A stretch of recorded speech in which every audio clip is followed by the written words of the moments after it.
My name is Owe Tumoloi. I am a 19-year-old young female leader from South Africa. I am an aspiring social worker and the founder of Silondiwe Youth Empowerment Foundation, a foundation that is aimed at empowering the youth, giving back to the community, and preaching the gospel of God.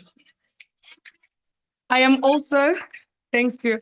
I am also the founder and CEO of Pretty Face, Pretty Smile, which is a lipstick brand.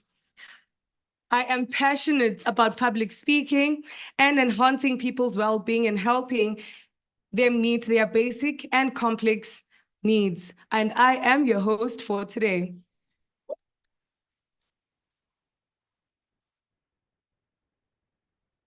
Here are a few housekeeping guidelines that we need everyone to adhere to. So our online participants, please keep your mics off, while those who are joining us in person, please keep your phones on silent. Should you need to use the bathroom, we have our ushers who are going to direct you to the bathroom. I'd like to start by thanking all of you wonderful ladies for joining us to celebrate a huge milestone as the Ali family. It is an absolute pleasure to welcome our esteemed guests. May we please give them a warm round of applause. A warm welcome to our online family and a warm welcome to you. Please give yourselves a round of applause for waking up and deciding to join us here. Now, we are all here for the launch of a significant publication called Footsteps, a digital memoir of women in leadership.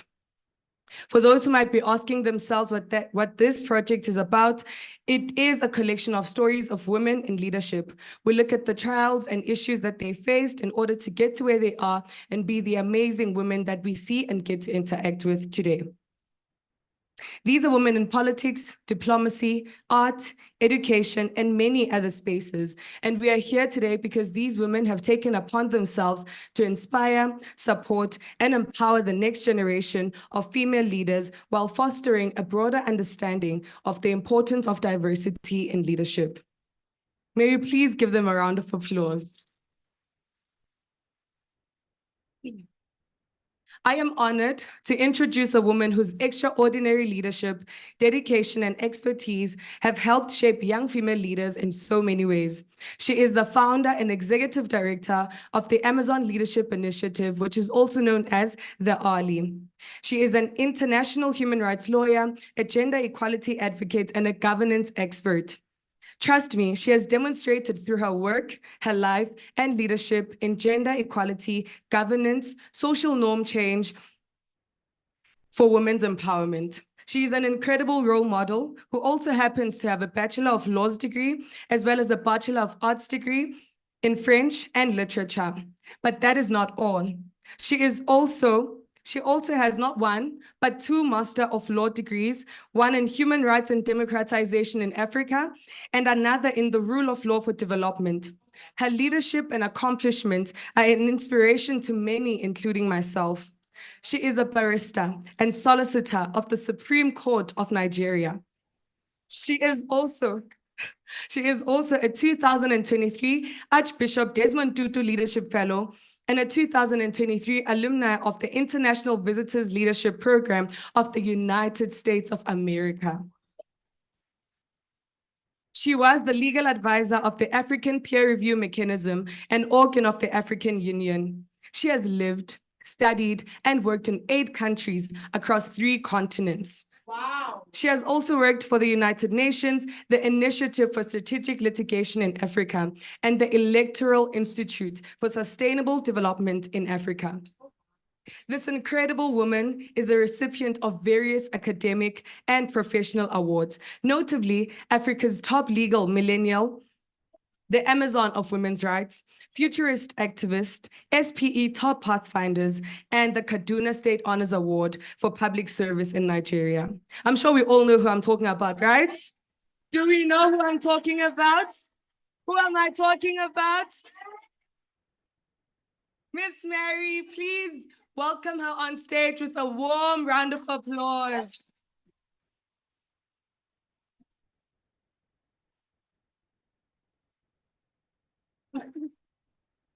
Thank you all so much. When she was reading the bio, I was like, I don't know who that is. I think it's so good to see all of you again after the last leadership forum. And to be honest, I had thought about drafting a very long speech, but I just thought I wanted to speak from my heart. And I think this is because this project is actually something that I would say started off, it started off as something just okay, it's been nice to have a digital memoir, right? And I'm sure some of you is like, "Ah, what is a digital memoir?"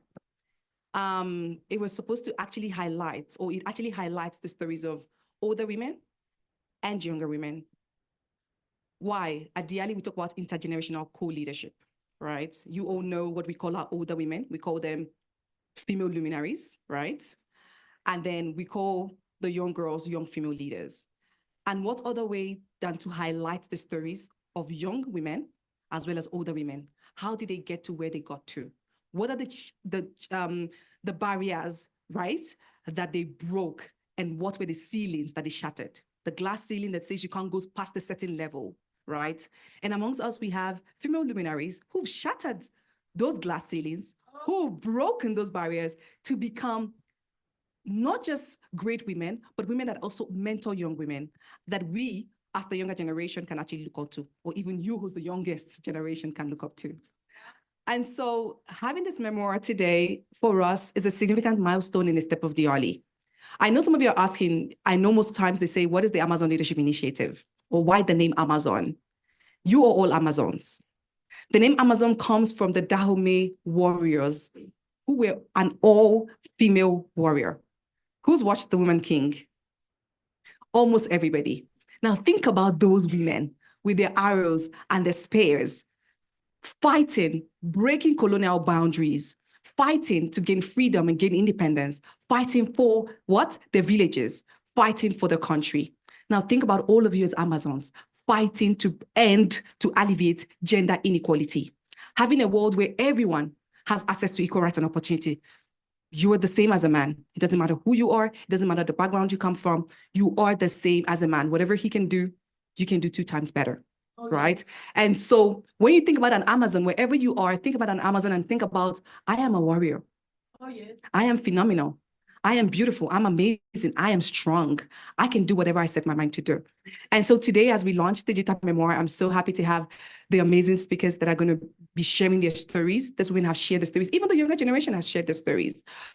But again, having another in-person meeting is something that it just blows my mind. Because I remember when we started as Diali in 2020, started as me, a one-man person, but now we have 13 associates from all countries in Africa that are actually representing not just their countries, but representing the entire continent. And for us, as we keep growing, and this is our very first publication, albeit digital, but it's something that is close to my heart. I couldn't sleep. I just thought about it. I can't wait for all of you to see the beautiful work that has been put in. I want to give a shout out to those who are online, all of the associates. Please, a round of applause for all of them. They have done an amazing job putting the digital memoir together. And a round of applause to our female luminaries. I mean, taking time out of their busy schedule to actually put in the work, share their story, whether it was through podcasts, through the Spotify, whether it was through doodles, whether it was through reading, however they took time out of their busy schedule. And some of them are actually here today whose stories we have shared. And so I just want to say, just enjoy the day. Just take in everything you want to take in. And like I always say before I end, Black child, Black child, Black child, take it away. Thank you.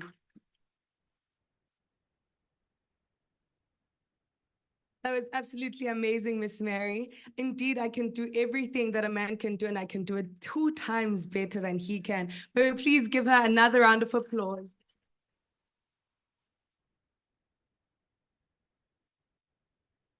The next woman I'm going to introduce needs a special round of applause. She's a project manager at Nala Feminist Collective, which happens to be the phenomenal Pan-Africanist organization that has supported this event we are attending today. She is the lovely Dr. Saida Reem Hussein.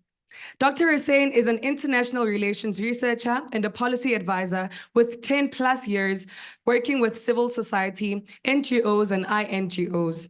She holds a PhD in international relations.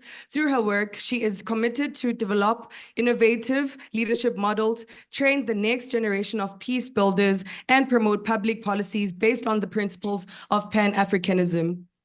Dr. Hussein is passionate about cultivating safe spaces for learning, reflecting, and empowerment. Please help me welcome, as she joins us online, Dr. Hussein with a round of applause.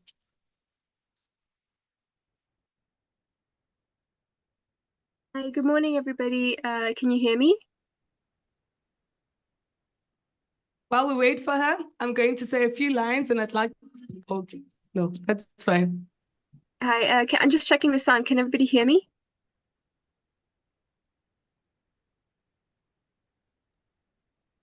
Yes, Dr. Reem, you are loud and clear from here. Okay, awesome. Or... Okay. Good morning. So it's truly exciting to be here celebrating the launch of this remarkable collection of stories by powerhouse women on the continent. At Nala Fem, we're dedicated to fostering multi-generational co-leadership through initiatives like the Nala Fund, which supports gender justice through financial and technical support for girls and women. And we're really excited to have been in partnership with the Ali during their process of conceptualizing this amazing publication, and just seeing the passion of the team at the Ali in working on this project. So I think, like, for us as Nala Fem, Mary, like you said, you have an amazing team of young women that you are working with, and we thoroughly enjoyed engaging with them. So this publication exemplifies the strength of cross-border and intergenerational collaboration. And I really hope that as you immerse yourselves in these stories, that you're inspired to go on and continue intergenerational dialogues in different spaces and different mediums, and really emphasize and continue working to collaborate and emphasize the significance of documenting our own stories as African women. And having young women really taking the lead of documenting, especially the stories of, and I really love how the Ali calls our elder women female luminaries. I think it's very beautiful, that that terminology. So not to take too much time, as I know we're all really excited to delve into and look more at this publication, but a huge congratulations to the Ali, to all the young women who've worked on this publication, for fostering such a powerful sisterhood. And we look forward to continue to be in sisterhood with the Ali and everybody in the Ali team. So thank you, everybody, and enjoy the day.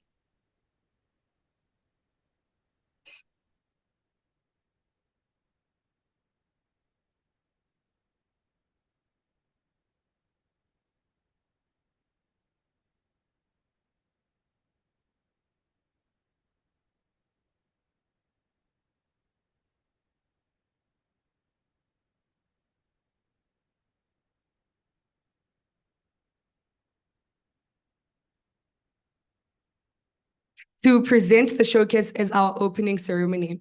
Ms. Achieng Akena is the Executive Director of the International Refugee Rights Initiative based in Kampala, Uganda. She is a Kenyan lawyer and human rights and democracy practitioner with not one, not two, but 22 years of experience in varied regions and contexts, from Botswana to Afghanistan. She is a passionate and committed practitioner and advocate with vast experience in regional integration, the promotion and protection of human rights of marginalized people, and democratic governance across Africa. May we please give her a warm round of applause.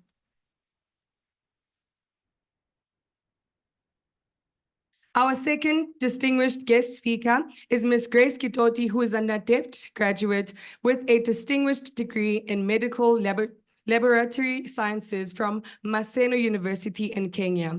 She recently completed a dynamic internship at the esteemed Technical University of Mombasa and joined the county government of Kwale as a medical laboratory technologist. Within the alley, she volunteers as a fundraising associate, showcasing her prowess in strategic resource mobilization. Beyond her professional endeavors, Grace is a fervent enthusiast of promoting women in STEM and a committed advocate for sexual and reproductive health and rights. May we please give them a round of applause as we wait for them to join us. Thank you so much, Owetu. This is going to be a shared presentation between Grace and myself. So Grace, please take the floor.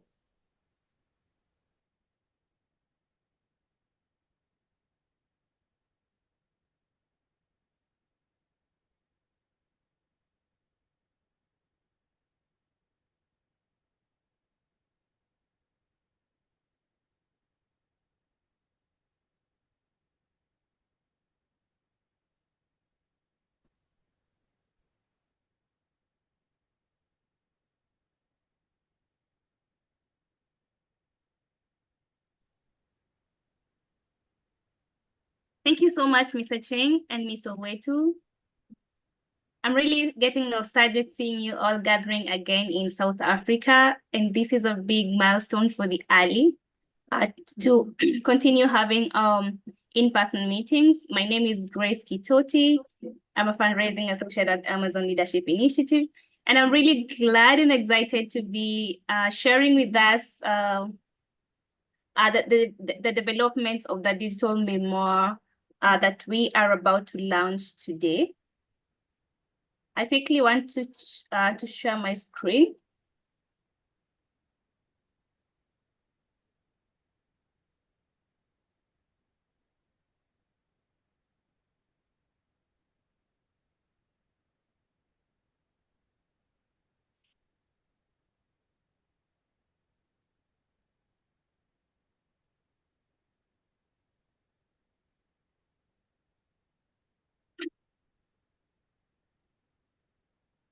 I hope you all can see my screen.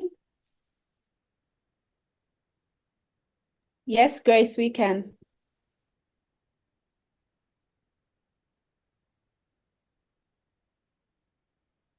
Thank you so much, Mr. Cheng. This is a beautiful branding for our digital memoir that we'll be sharing with you today. And I want to quickly dive into the background and the development of this digital memoir before I let Mr. Cheng continue with the showcase. So what is this digital memoir? What is this that we are calling our footsteps? So this footstep is a celebration of women role models, those that are leading the way today and those that have gone before us to shatter the glass ceilings. And we are looking at showcasing the leadership journeys and blueprint of women across various African countries, sectors, and ages. It is also seeking to explore intergenerational co-leadership, as the executive director, Ms. Mary Zobo, had put it. And we're looking to also show the stories of these women in different fields such as politics, diplomacy, STEM, academia, entrepreneurship, and women in arts. It also shows us experiences of women in male-dominated spaces and the courage of the women that push back against social norms. And one incredible woman is in the house. Maybe you can give a shout out to her once you start seeing her on the screens.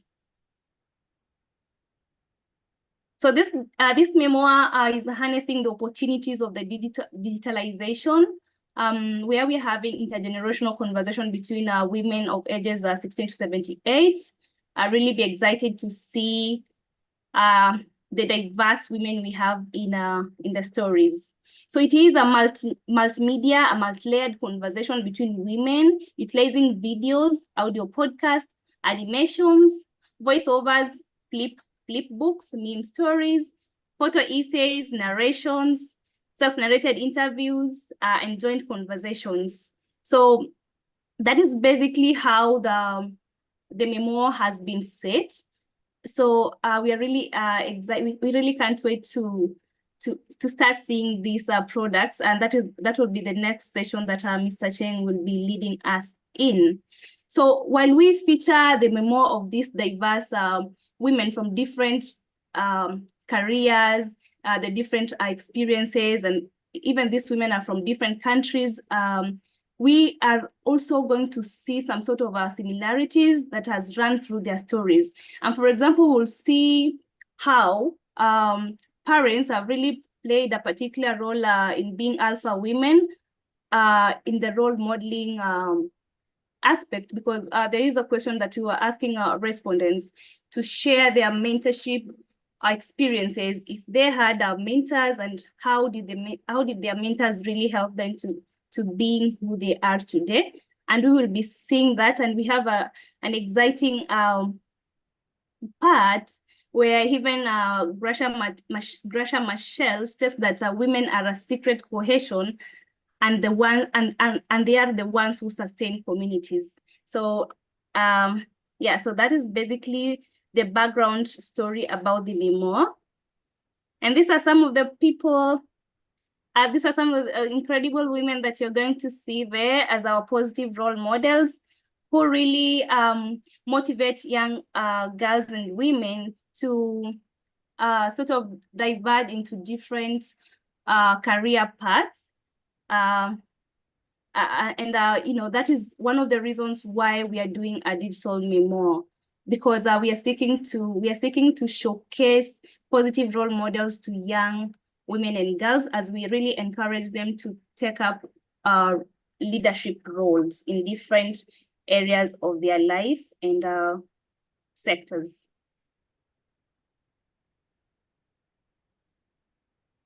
Yes, and this is a special page for most of our respondents, not all.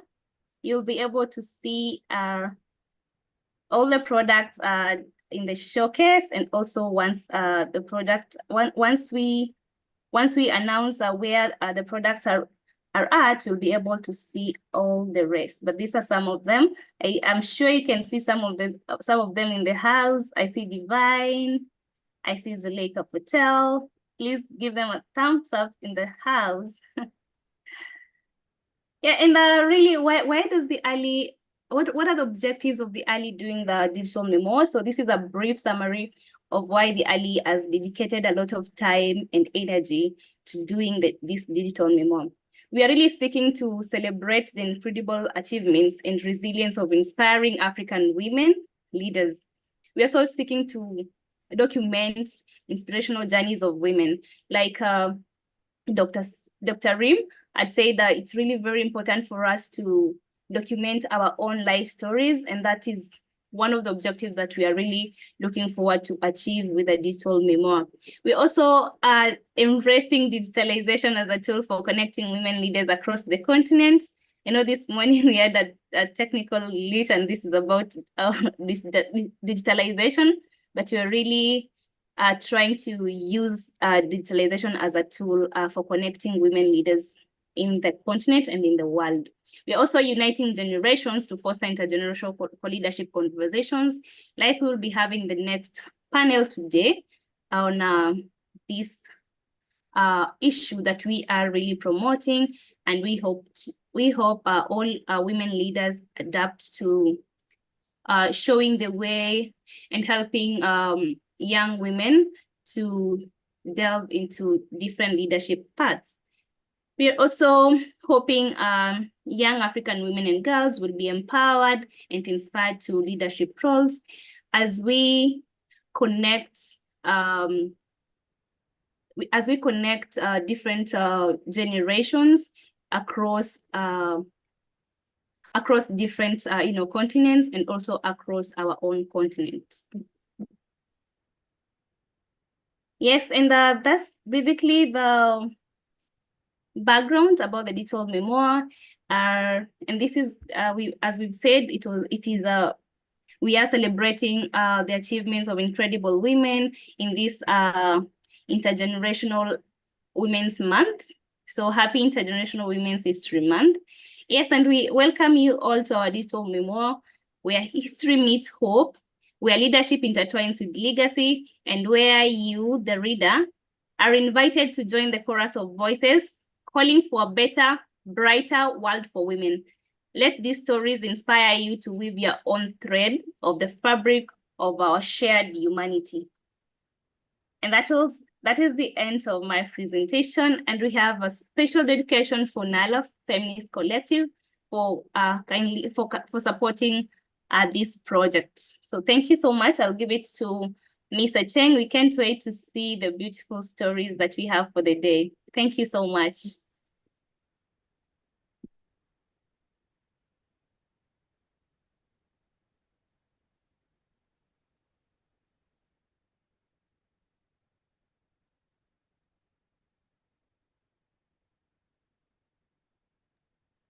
Thank you so much, Grace, for that introduction to what the digital memoir is. I am really so excited. I was just saying to someone how I am here shouting, "Your dreams are valid," and my neighbors are going to be wondering what's happening. But I'm super, super excited because I get the privilege of giving you a sneak peek into the digital memoir.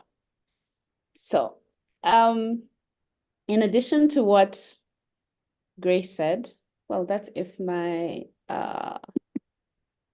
yes. We have several categories of women.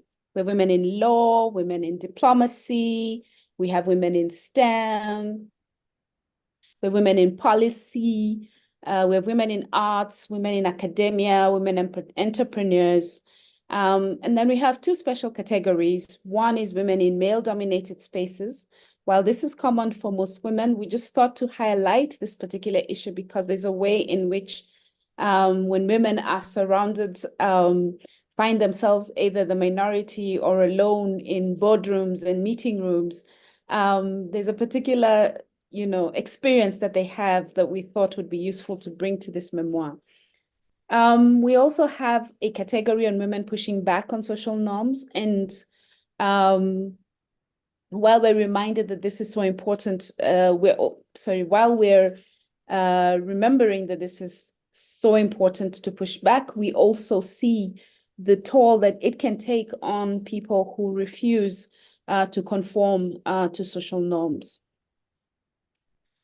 So for some reason, tech is, while we're harnessing digitalization, digitalization is not harnessing us. Okay, so we have about 24 conversations with women from 13 African countries. Kenya, Uganda in East Africa, Guinea, Nigeria, Sierra Leone, Togo in West Africa, Angola, Malawi, South Africa, Zambia in Southern Africa, Democratic Republic of Congo in Central Africa, and Sudan in the Horn of Africa. There are many different digital outputs. We have magazine-style interviews, we have photo essays, we have meme stories, we have flip books, and we have videos. Sorry, I think my thing has skipped one slide, but anyway, we'll just go on. So we have different kinds of videos, and I'm going to showcase a few of them for you to see. The videos are animations, they are one-on-one interviews, they are personal narrations, they are voiceovers, and quite a few interesting products that we think you will enjoy. So here we go. Hello, my name is Rachel Okorunpo. I am a young female leader with the Amazon Leadership Initiative.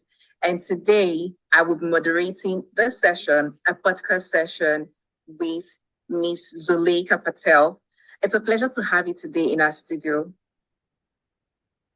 Hi, Rachel. Thank you so much for having me. You know, it's Women's History Month, and what better time to celebrate and listen to the stories of phenomenal women like yourself. Please keep up the remarkable work.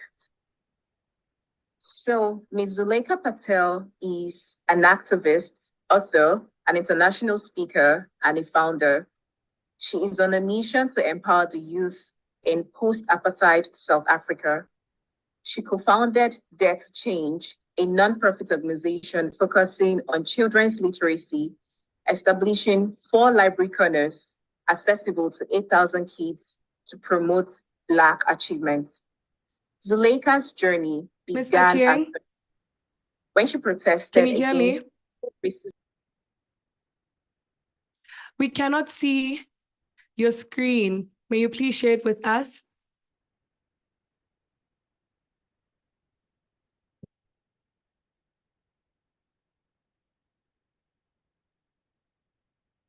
Sorry, you cannot see my screen?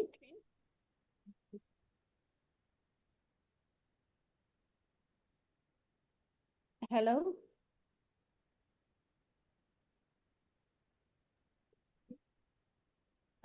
We can't see it. Mr. Cheng, I'm sorry, we can see it online, but I think the guys in the room cannot see it. Okay.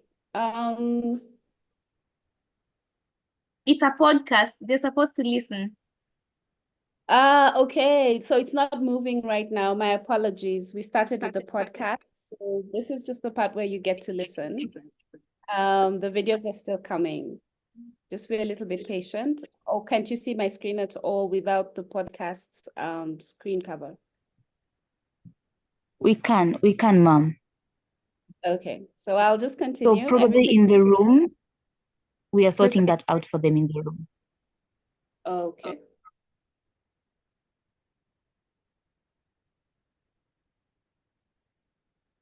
Chiang, may you please start?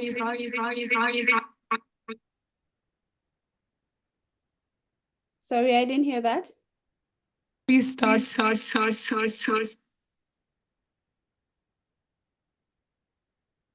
I didn't hear that, but I hope you said please start, so I'll just continue.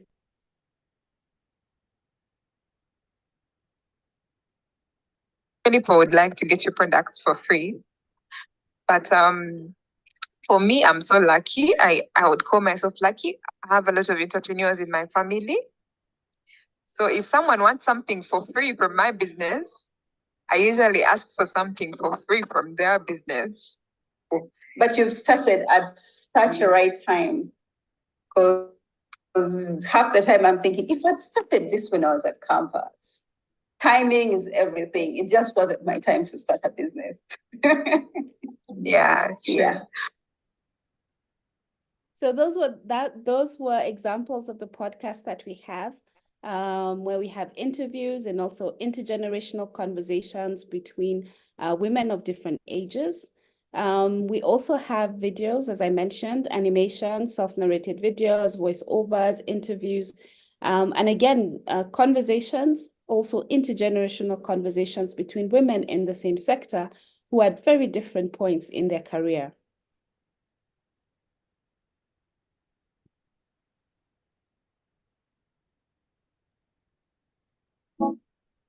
Hey there, my name is Chidima and this is my leadership journey.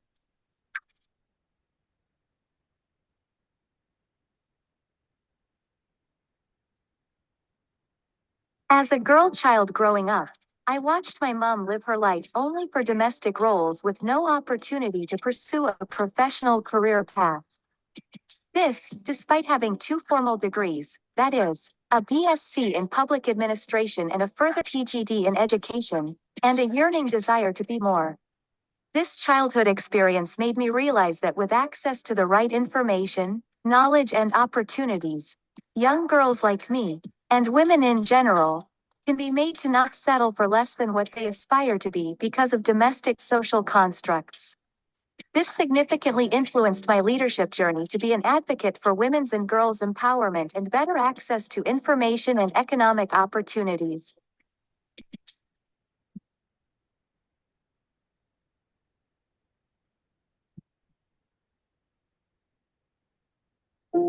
Hi everyone, I'm Maria Jali from Sudan. Today I'm going to tell you my leadership journey. I think it has the power to inspire someone, so let's listen together. In the heart of Sudan, the holy and placid land, my journey into leadership began within the empress of a family is there's a distinct experience that stands out to me at the moment. When I was in primary school, we lived in a block of flats with my mother and my brother. And every day after school, I would get home. My granny at the time had gifted me with a little blackboard with chalk. And after school, I would sit outside in the corridor of the flat or in our actual flat unit. My mom always recounts the story to me. And she says that I would draw and teach the children in my circle of friends in the flat.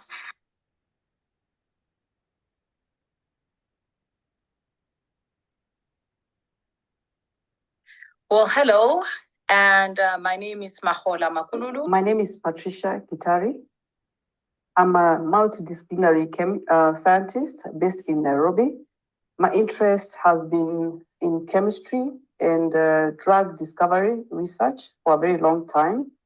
But currently I work for the European Union on a project that looks at security and safety of chemicals, biological, radiological, and nuclear materials. I'm an engineer by profession and training. I currently serve as the managing director of Alstom Rolling Stock, South Africa, based in Johannesburg. I grew up in a family of strong women. I grew up watching TV and watching some scientific programs. So I always grew up with the belief that I should be able to make a living for myself and that I could be anything that I wanted to be in life. In some cases, you find that women may not be able to pursue some jobs, for example, working in areas of nuclear or radiation. Be strong, don't second guess yourself. Find areas where people discriminate against us. You attend a meeting and people assume that you are one of the people maybe photocopying documents, and yet you're the presenter. I've always been thrust into boardrooms at quite a young age and very early in my career. Always lead from a point of empathy and compassion. We get a lot of scrutiny, we get a lot of spotlight in terms of how we lead and our leadership style. And I think when you've got a deep sense of self-awareness, you become a far more authentic leader.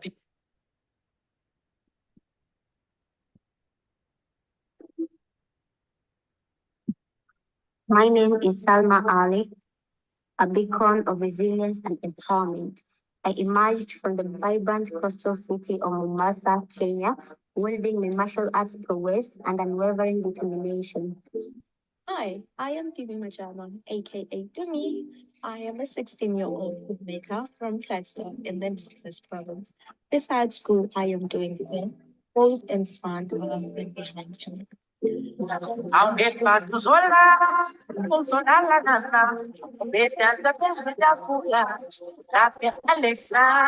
Connie is a fashion stylist, image consultant, corporate trainer, entrepreneur, and as well as a fashion lecturer and influencer with experience both in Kenya and internationally. My first tournament as a martial artist.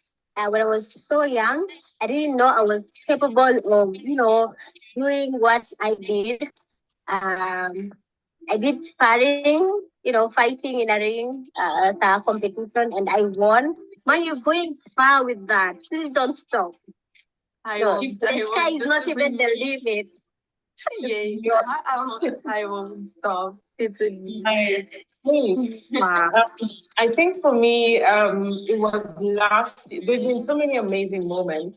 I think, but for me, last year, the fashion show that you saw that that we did for the Utamaduni, that's a national holiday in Kenya. It's the first time the government has recognized creative arts and had, an event like that. The product will be on our website, on Facebook, on Instagram, on TikTok, on YouTube, on Spotify. Once we have the official launch, we shall be able to share with you the link tree that will allow you to access all the products and find out what happened next in each of the stories of these incredible and phenomenal women. Just to note that this is not the end, but the beginning of something wonderful. We intend to take the memoir to the next level where we get more stories about ordinary women doing very, very extraordinary things. Thank you very much. And back to you, Owetu.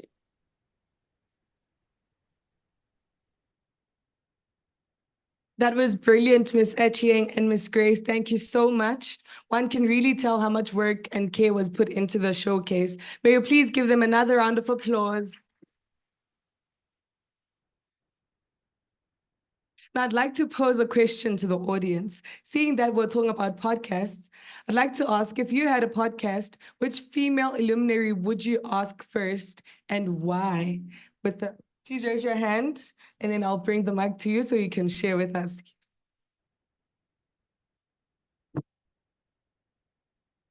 Okay, Ms. Bentley is going to bring the mic. Anyone else? Can I pick on anyone?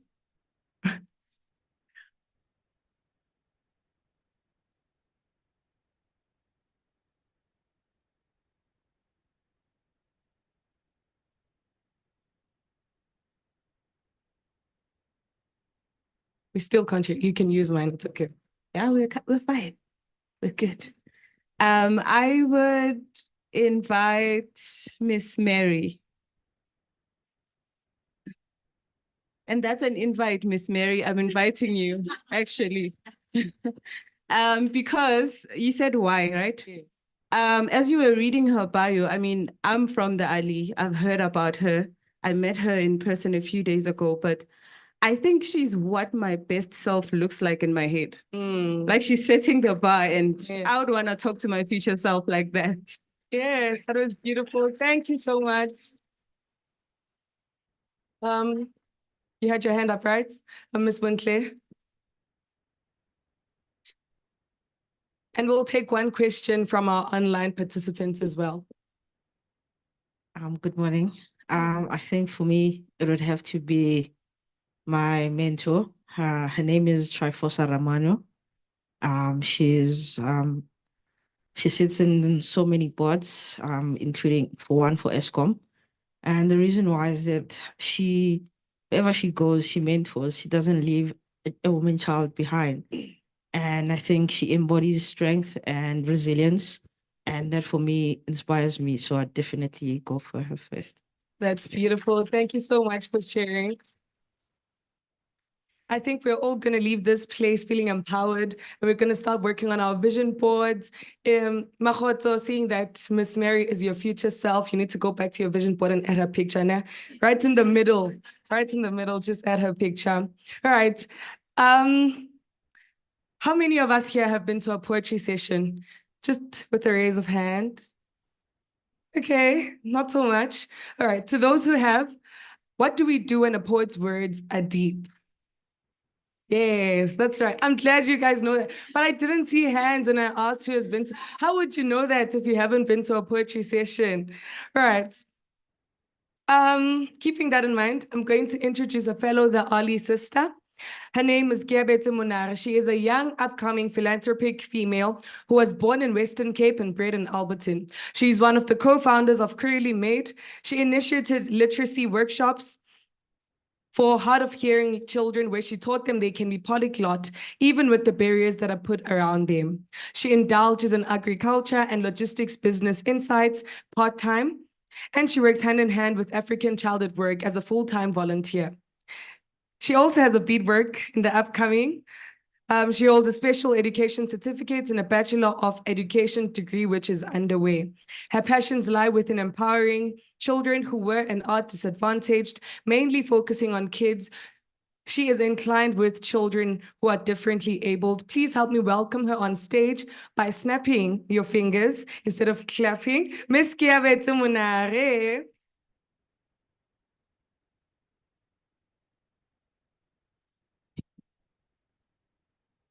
The nerves, the nerves, the nerves. So do excuse me because I had jotted it down because I knew like seeing so many pretty faces and a powerhouse full of women was just, you know. But a very great, gracious morning to you all ladies. You are all beautiful and I'm truly very honored to not only be around such powerhouses of women, but also for the opportunity as well, you know. Oh, guys, and I think if anything, the Ellie's highlighted initiatives actually, you know, stood out for me, especially one where it said, nothing about us without us. And I mean, look at all of us here gathered. It's truly an honor. So if you may give me the chance to actually present the poem. So the title of it, it's called The Revolutionary Woman, okay? And yo, jotting it, just penning it down, gave me the nerves because I mean, there's so many powerful women that are filled not only here, but also, you know, who paved the way for us. So as I begin, generations upon generations, we have heard the saying, like a phoenix, I will rise from the ashes. You, African child, who they tried to tame, but were you really meant to be tamed? You who they continually curbed to the side, you who were silenced, for they feared the boiling power held, burning and fluming within you. You, a mighty powerhouse, full of resilience, where Nama Africa, who stood tall against all of injustices. You who carried on with strength and courage, where now who took the oath and responded to your call, Ngwanesu.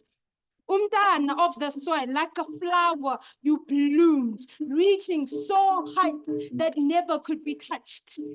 When now with the spirit so pure, that's for sure.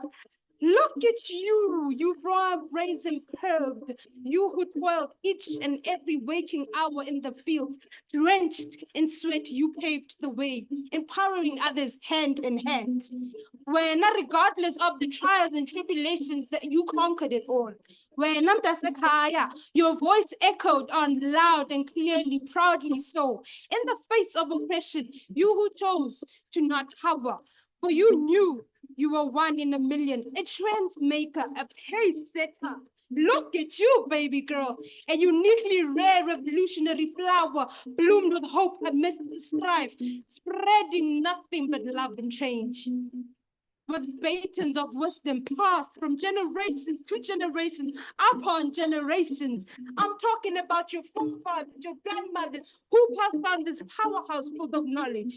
Look at you, baby girl, looking inside the mirror. Are you proud of who you are? Because you are a revolutionary woman, steadfast because you knew and followed your mission, struggles and triumphs you humbly enjoyed to bring upon freedom and justice for all. With fire and soul in your heart like a soldier, you journeyed on. To you, my brave revolutionary woman, thank you.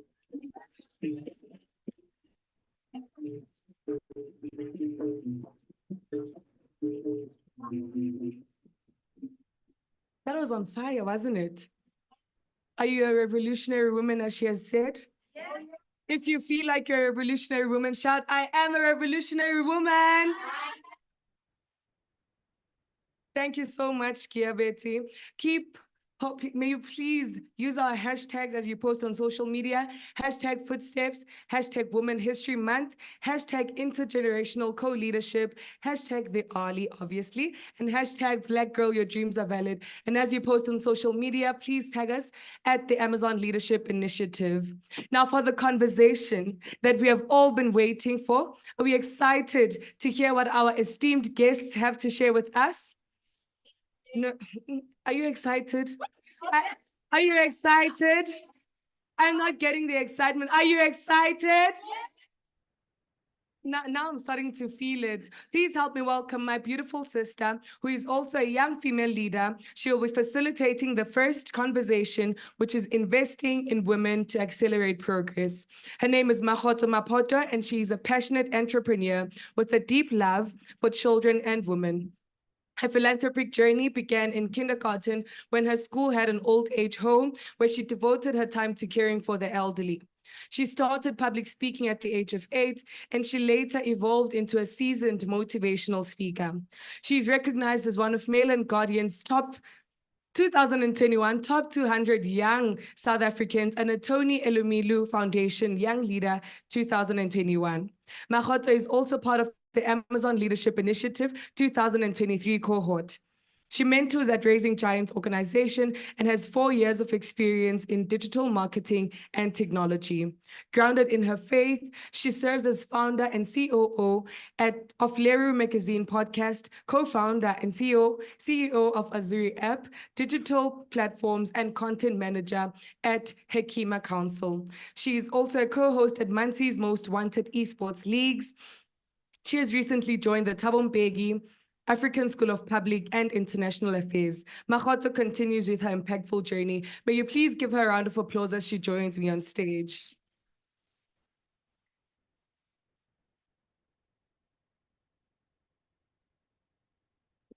Is that all I'm getting? Oh, now we're talking. Good morning, beautiful women. Also to our online family, good morning to you. Thank you for joining us today. My name is Makgoto Mapoto, and I am going to be your moderator for the first panel conversation titled Invest in Women. Today, we celebrate resilience, we celebrate innovation, we celebrate leadership in women, we celebrate excellence. Those are the cornerstones of what makes women leaders. That's why we're so great, right? Yes, come on. All right, so at the forefront, so this is how it's going to go, right? We're going to have a keynote speaker, and then I'm going to introduce our panelists, and then they will come and join me in my private jet here. Hopefully you're going to enjoy your time with me as your pilot for today for a few minutes. So at the forefront of our conversation, we have Her Excellency Stella Ndau.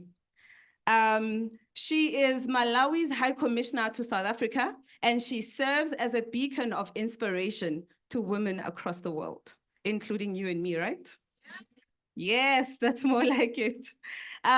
Beyond diplomacy, she's a transformative force, bolstering regional ties and empowering SMEs through strategic alliances. Now, this is something that I struggled to digest when I was reading her bio. Her Excellency has been studying for over 20 years. Do you get that? Do you get it, guys? You get it. So she's been studying for almost as long as I've been alive. That's like, I'm big, man. Can I please ask you to help me welcome her on stage? And if you can, please let's honor her and stand on our feet. Her Excellency.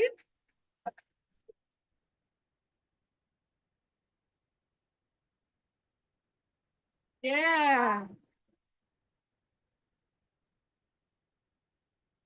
Is that all?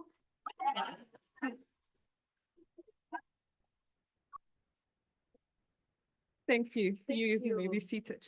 I'm excited.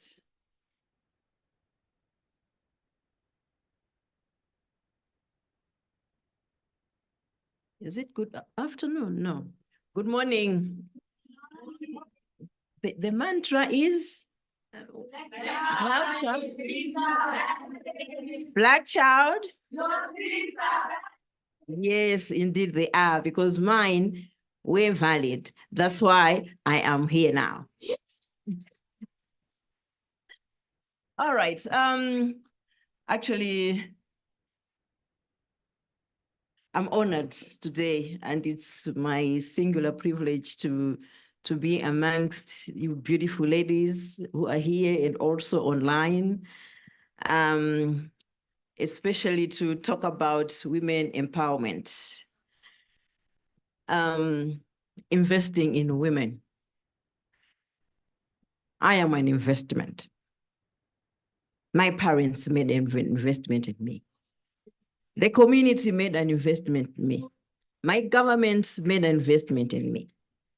So I will talk about investment in women while talking about myself, so that you could be inspired as well. So esteemed leadership of Amazon Leadership Initiative, led by the amazing Mary, fellow speakers and panelists, distinguished participants who are both here and virtually, and also my dear sister here, Victoria, who is here to support me today. Ladies and gentlemen, I see gentlemen there. Well, I'm honored to address you today on a topic which is both timely and timeless: the economic empowerment of women. One of my favorite women is Hillary Clinton. You know her? Yes. She said, When women participate in the economy, everyone benefits. So today, we are here not just to acknowledge this truth, but to discuss how we can move forward and also ensure that every woman, both young and old, reaps the benefits of our evolving economic landscape. You see that across the globe, the narrative of women's economic participation has seen a transformation. Yeah?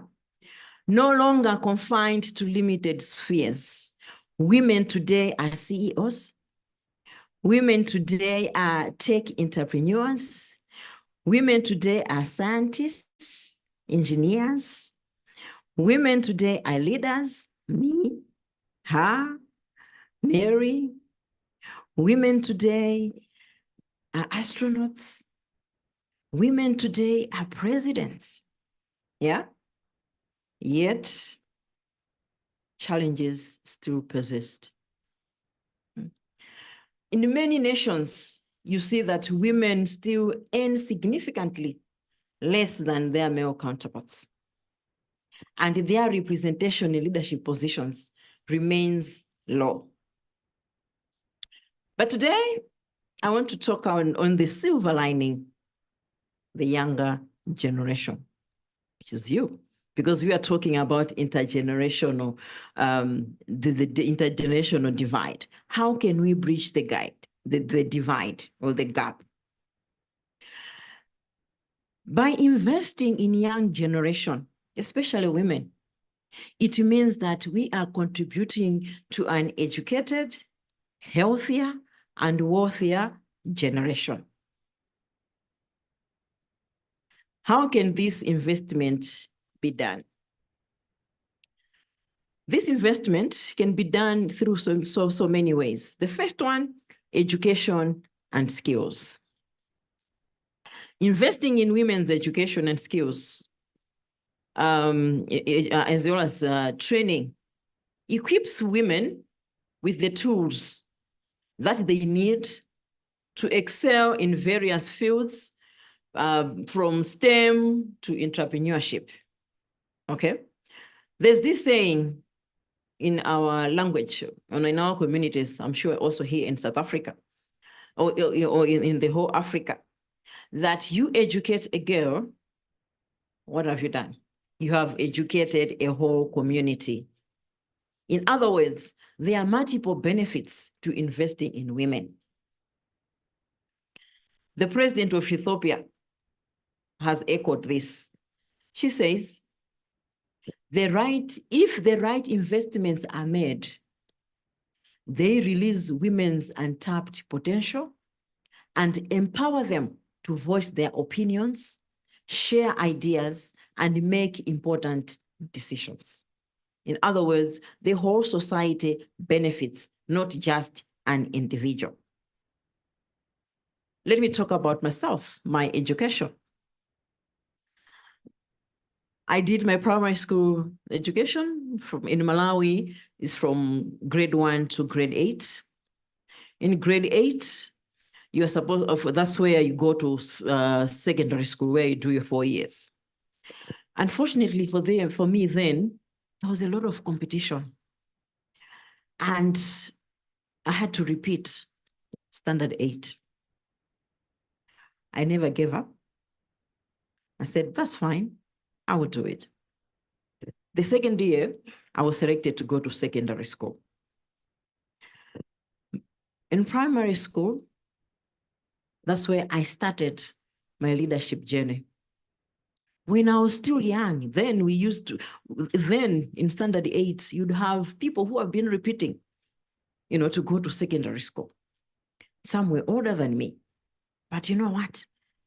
I was elected as a prefect. I was a head girl in primary school, despite all these girls.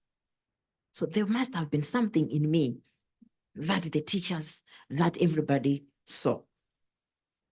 From there, after I went to secondary school, all girls secondary schools, 2 schools. From there, I was selected to go to the University of Malawi. At the University of Malawi, I did a Bachelor of Arts in Humanities, majoring in English, drama, and psychology. So when I saw the poetry, I was like, you go, my girl, both of us in the arts. Now, something happened while I was in the university. A new department was being established. So they needed staff to occupy those positions. I was amongst the 6 students that the lecturers invited to say, we see potential in you. Are you interested to join the academia? It's like, yes, yes. All you have to do is just to make sure that your grades are great. They should be above. Who would miss that opportunity? No. I worked hard. And then I passed with credit. And immediately I was offered the job. So I was a staff associate in the language and communication skills department. After a few years, scholarships were difficult to come by, but I managed to find one. And I went to the UK where I did my master's in language teaching, applied linguistics. So the teaching of English in applied settings. Okay. I came back, the department was still new and still being established. Some of those who were my seniors had gone to pursue further education, and I was there. Guess what? I was head of the language and skills department.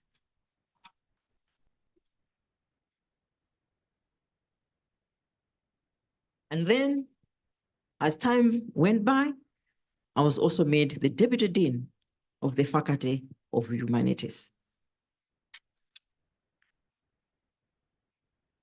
Afterwards, during the stint of my career, in 2013, the first president of the Republic of Malawi, the first female president of the Republic of Malawi, Her Excellency Dr. Joyce Banda, appointed me to be the High Commissioner to the Republic of South Africa.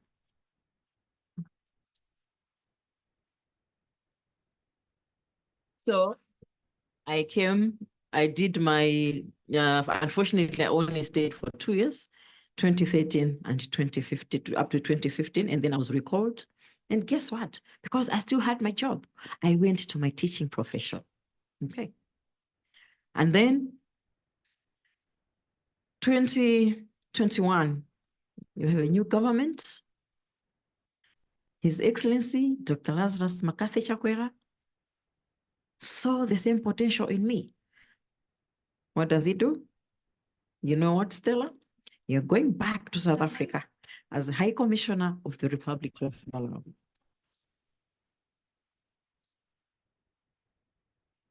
And not only am I accredited to South Africa, I am also accredited to Botswana, Lesotho, Mauritius, and Namibia. So my portfolio has 5 countries. I forgot to say one thing. Before I became the lecturer, when I was young, I used to dream that I wanted to be a lecturer. Can you believe that? I wanted to be a professor of English. Your dreams are valid. So when I got this job, it was just a dream come true. Yes. Okay. So, my dear girls, education is key. It is going to open many doors for you. Okay. And in opening those doors, in the same path of education and skills, know yourself. Who are you? Do you know what interests you? If you pursue the things that you love, it is easy to succeed. Because people have been saying, you've been teaching for 22 years. But I said, you know what? I love my job. They were like, can you quit? Your friends are in these positions doing that. I said, you know what? It's my passion. I love what I do, and I do it right, and I do it well. So background does not matter. You just need to work hard. If you work hard, God does the rest. All right. Number two, apart from education and skills, if we are to have a good generation of women, these women, there need to be deliberate efforts to put women in leadership positions. Promotion of women leadership and representation. Companies, both private and governmental, should be incentivized to hire and promote women and girls in different roles, ensuring that leadership is diverse.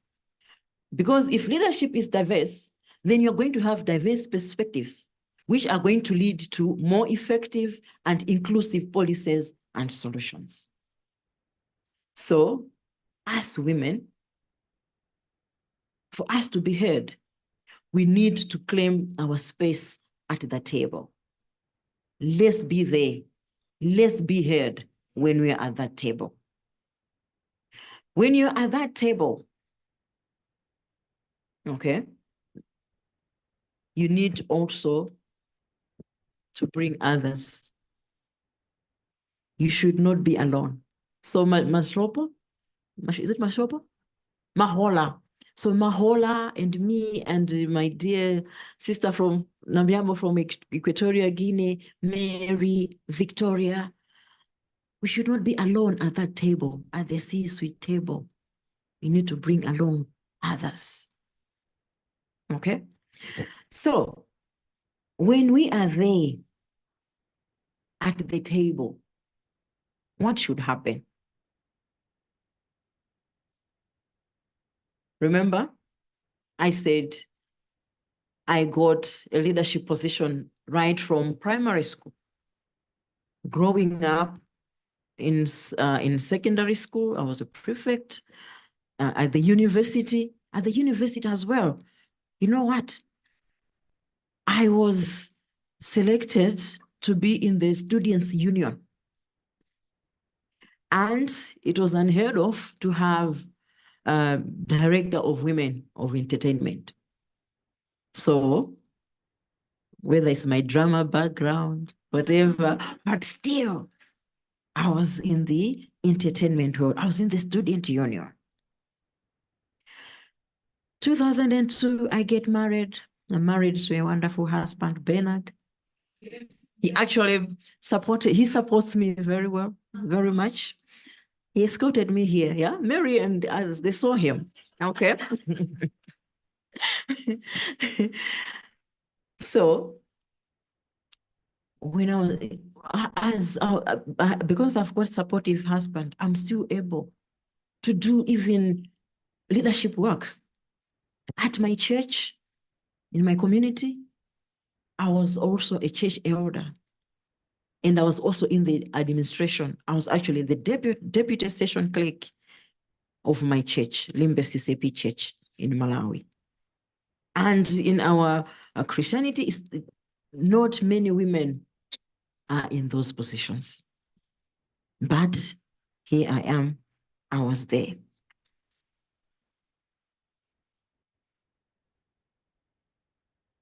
Why?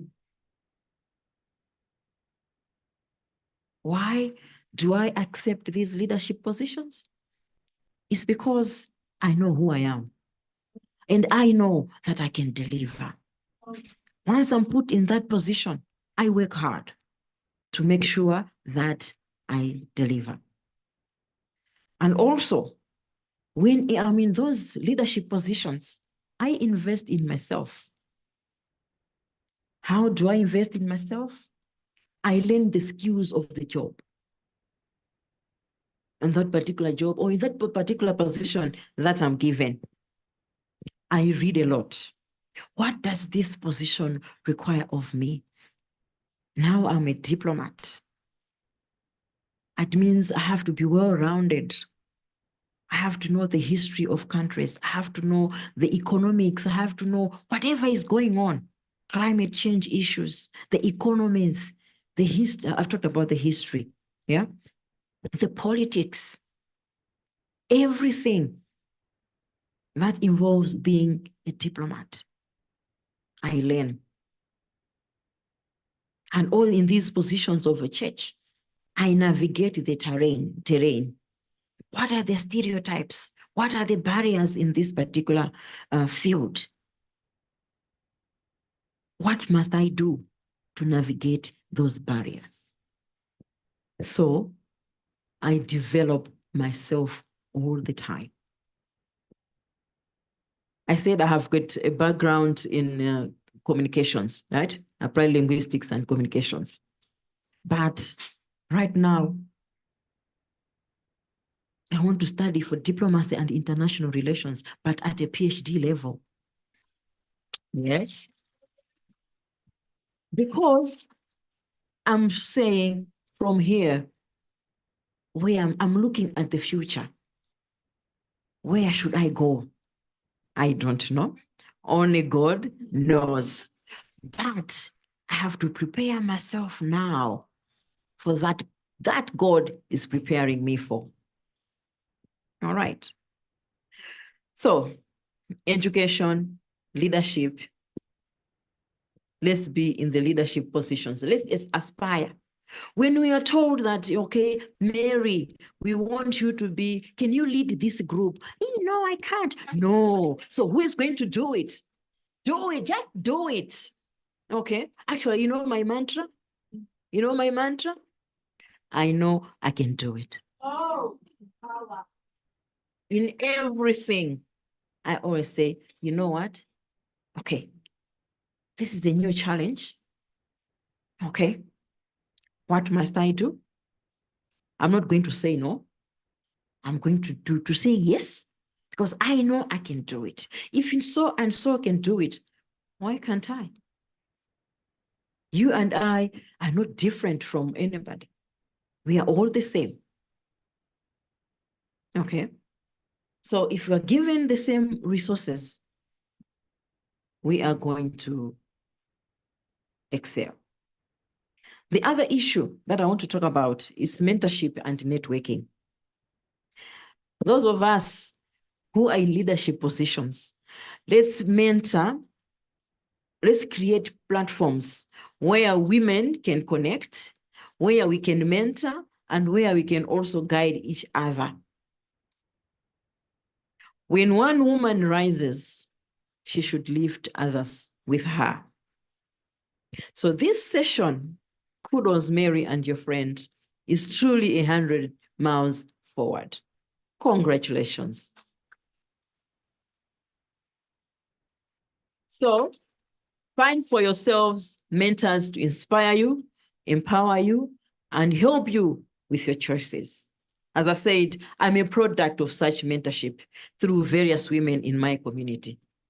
So we need to send the ladder down, okay, and have more girls empowered to rise up and take leadership spaces so that there is true innovation and equitable, sustainable development.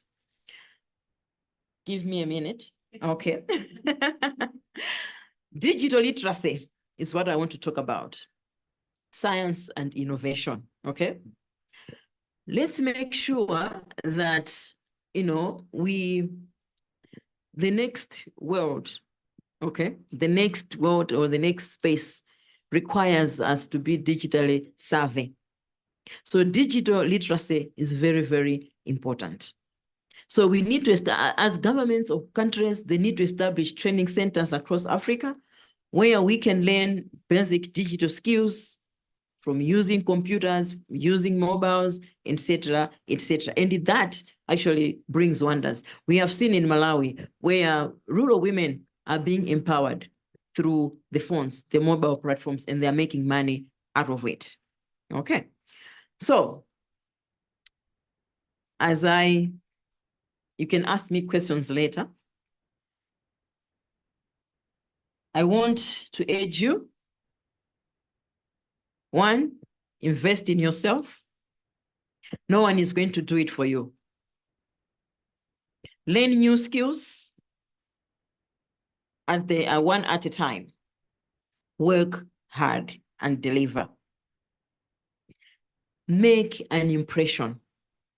You are not going to be seen if you don't make an impression. Show up. Be there. Exactly. As also said, be humble. When you're there, don't think you have done it alone. No. Be humble. Know where you're coming from. Be you. Embrace the femininity in you. You don't have to change who you are. Be you. Because when you are you, okay, you know, because you know exactly who you are. And then when you show up, dress appropriately. Dress for the show. Okay? Dress up and be counted. As I've already said, don't go alone. Take your friends with you. Take your community with you. Lastly, for all this to happen, you know what is the center of it all? God in heaven.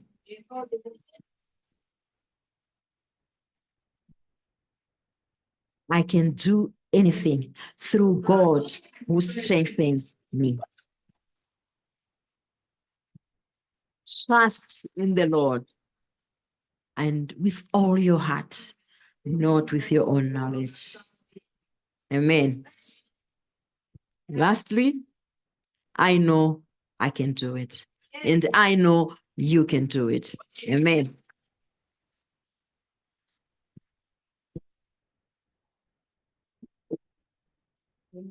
Okay. Can we give it up one more time?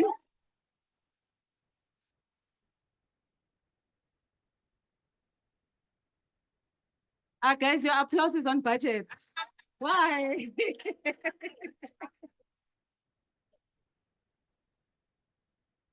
Thank you so much. Thank you, Her Excellency. I'm honored to have you being the first passenger on my private jet, business class. First seat is you. Indeed, we should not be afraid. What I took away from your story is that you are not afraid to be uncomfortable. So we should not be afraid to be uncomfortable, because discomfort and disqualification are not synonymous. So just because you're uncomfortable doesn't mean that you must disqualify yourself and say, oh, but I'm not feeling comfortable. Push through, bulldoze your way through, right? Awesome. Now we are going to delve into our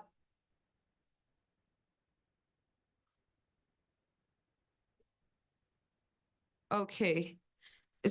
I think Owetu will guide us to the next item, and then I will come and introduce our panelists.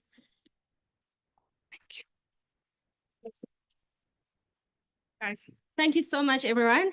Ma'am Stella, may you please do the honor for us by launching the digital memoir for us? And then once she's said the words, I'd like us all just to stand and do a countdown just to signify this amazing moment, okay? All right, perfect.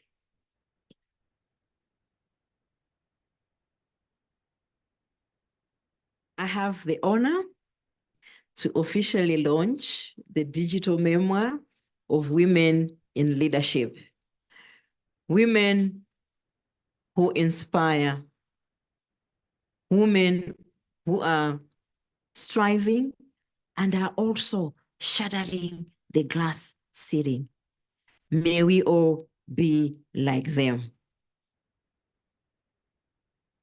This is now launched.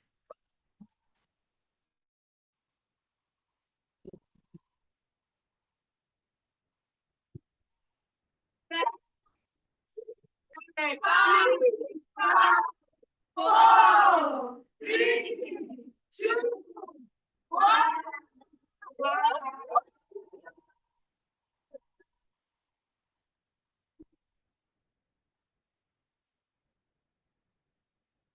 Hala, hala, digital memo, hala, hala.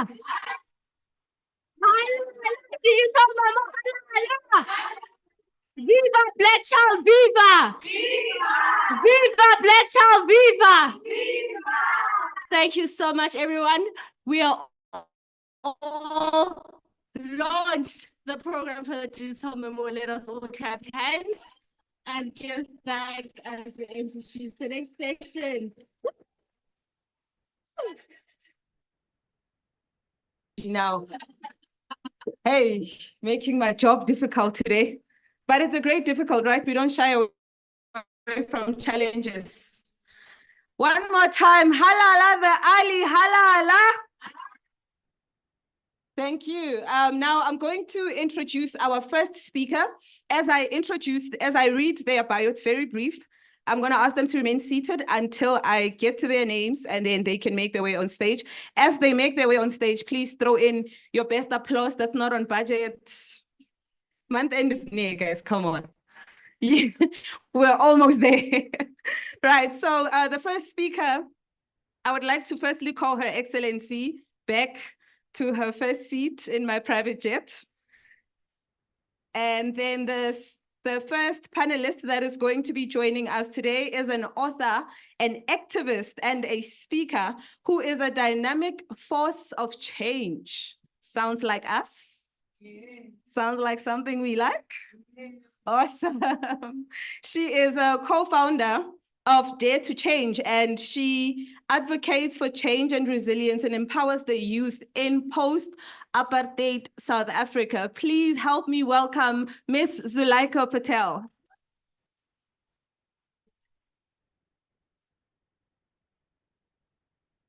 You can grab a seat.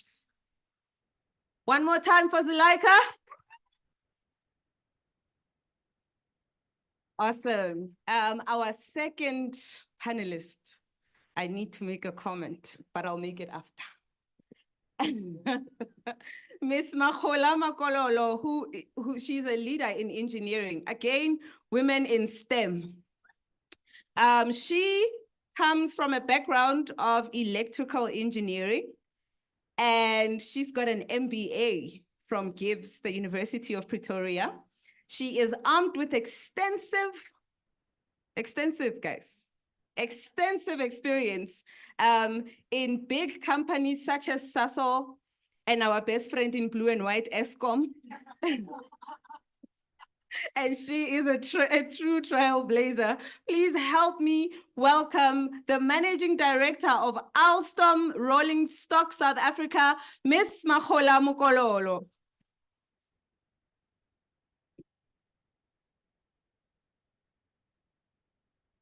Thank you. That's for the pilot.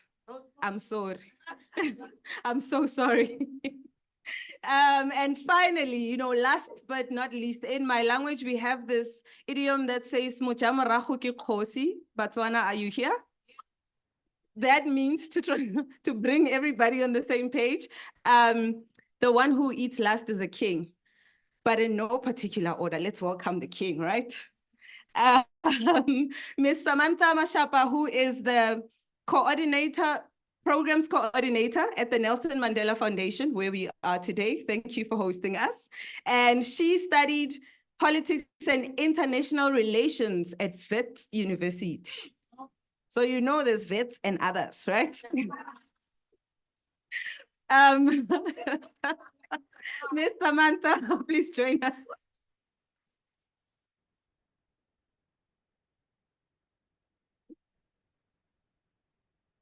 All right. You can also welcome me, the pilot. Okay, everyone has a mic. This will be for questions when we are doing questions. All right. So to kickstart our conversation, I will start it with Her Excellency. Moving, I have a problem with left and right. I may say my right is my left. My left is my right. So I will just kickstart the conversation to all the speakers generally. What does investing in women mean to all of you? Her Excellency.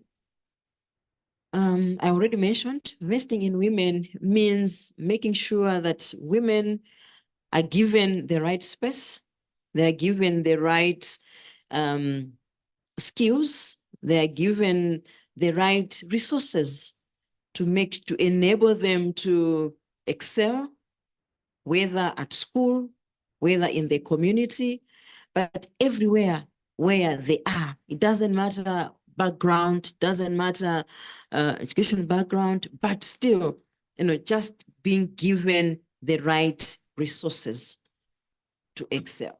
That's what empowerment is all about. Thank you. Thank you. Ms. Zuleika? You guys want to clap? Let's go. Good afternoon to everyone. Is this on? Yeah. Good afternoon to everyone. Thank you to the Ali for having me. Investing in women to me is us firstly granting women access to opportunity, granting young girls access to education. You can't invest in women without investing in the education of young girls and ensuring that young girls are able to stay in school.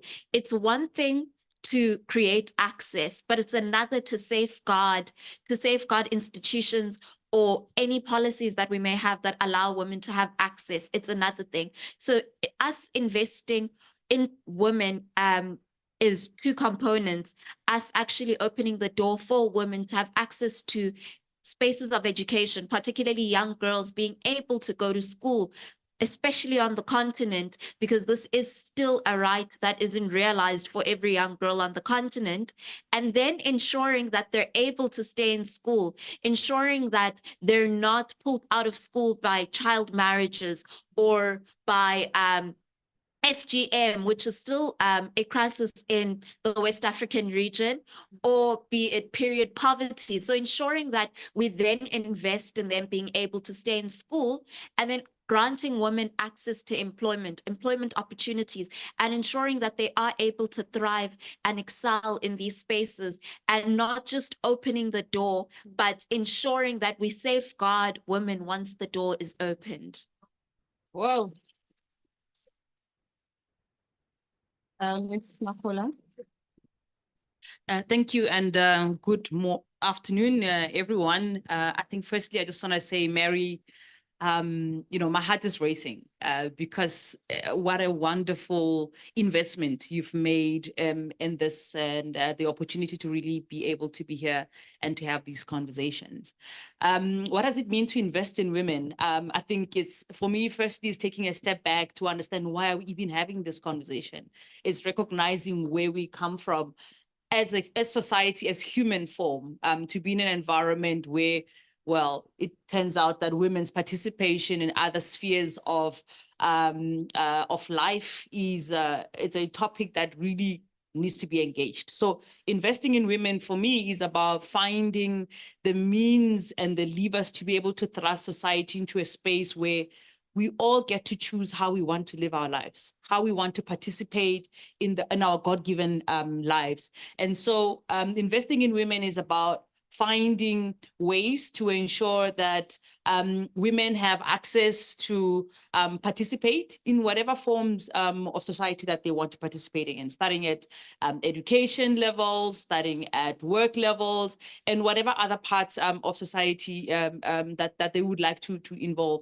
And for me, ultimately, it's about normalizing this, because while we are very excited about how we collaborate and make this possible, at the end, we really want to mainstream this conversation. And I think it's important that for your generation and your children, we need to get to a part where this conversation is different, right? Where it is normal to have girl kids in school, to have women in boardrooms, to have women in every other part of society, that it's no longer something that is a surprise or that requires, conversations like we have. So I think it's important for us to keep this at the back of our minds as we make different strides to change the conversation, that it's really about mainstreaming and making sure that it is normal to find Mary as the president of Nigeria, So thank you. Thank you. Miss Samantha? Good morning. Good afternoon, actually, everyone. I am deeply honored to be sharing a space with such bright, brilliant, and courageous women, young women, trailblazers. And I am really happy to be forming a part of a conversation that I feel like is, like the ambassador said, timeless and really vital. Yeah, I feel very revitalized and inspired and uplifted. I had so much goosebumps just listening to Mary's bio. Wow. Yeah, I will first begin my point by reflecting on a profound quote I was reminded of just recently at a round table by Madiba from 1997 on the International Day of Solidarity with the Palestinian people. Having achieved our freedom, we can fall into the trap of washing our hands of difficulties that others face, yet we would be less human if we do so. Now, you may be thinking, why Madiba and why this quote in particular? And that's because this quote resonates and reflects the essence of my personal journey and in my career. I am where I am today because of the remarkable women who have been a guiding light throughout my career. Leaders like Dimpo Munyamane, Bongiwe Mzondeki, and Sumaya Hendricks, who despite overcoming their own challenges and achieving many successes and weathering many storms in their own journeys in their careers, did not wash their hands of the difficulties that I experienced coming to the labor market or others like me. Their support and mentorship have paved the way for the opportunities I've encountered, the growth I've experienced, and the courage I've mustered to continuously pursue my aspirations. For my second point, I will draw from a line by poet Koleka Putuma, which I have also displayed in my workspace. I have on a little sticky note in my cubicle downstairs. That says, you owe your dreams your courage. And for me, this speaks to the importance of self-investment. And just to echo the brilliant words of our the ambassador, often as women, I feel we assume the nurturer and caregiver role in society, always happy and find it more easy to dedicate ourselves to the well-being of others. Yet investing in our own success and pursuing our own dreams can be the most daunting tasks. Well, for me, that's what I have found to be incredibly difficult. I find it much easier to put my needs on the back burner than to actually position myself where my focus is all on me. While I readily champion others to pursue higher education, seek new opportunities, and cultivate networks, I found it challenging to extend that same level of belief and encouragement to myself. Yet it is incredibly important to have that investment for women, but that alone isn't enough. We ourselves have to work just as hard, if not more, in ourselves. And like the ambassador said, as you were saying a lot of your remarks, I was like, okay, I might need to rework my whole, all my remarks. But like you said, it's so important to meet these opportunities that we are given with preparation and hard work and commitment. It is not easy, it's hard, it is often very lonely. When you are having those late nights studying and you are exhausted, 2 a.m. in the morning, 3 a.m. in the morning, when you are having to juggle work, school, personal life, school responsibilities, as well as family responsibilities, you have to dig deep constantly. And it is important that even when these opportunities are given, we meet the moment with preparation, and we always make sure that we bring people along with us, as you said. Thank you. I find myself having to rephrase my questions because they say everything. You've answered 3 of my questions so far, and I haven't even asked them. Just to bring it home a little bit, because we have young women in the audience, we have young women in the auditorium, young women online looking for inspiration, but just beyond inspiration, practical things to apply in their lives post this event. Please give us the most, the answer that has that thing inside you, the pool. If you were to meet a younger version of you, say 7, 8 years, because I think that's where you really start coming out and show people who you are, and your personality comes to say hello to the world. What would you say, what are the 3 things briefly that you would say to the 8-year-old you with regards to where your life is, where you wanted it to go then, and what people were saying versus how it is now? Thank you. Her Excellency. Wow. The younger Stella, I will tell her to say, 1, dream big. The world is big as well. You can't even finish it. So dream big, number 1. Number 2, I always say, be you. Don't change anything. Number 3, you are unique. Yeah. There's no another Stella. So with your complexion, with your beauty, with your everything that God gave you, be the best that you can be with that uniqueness.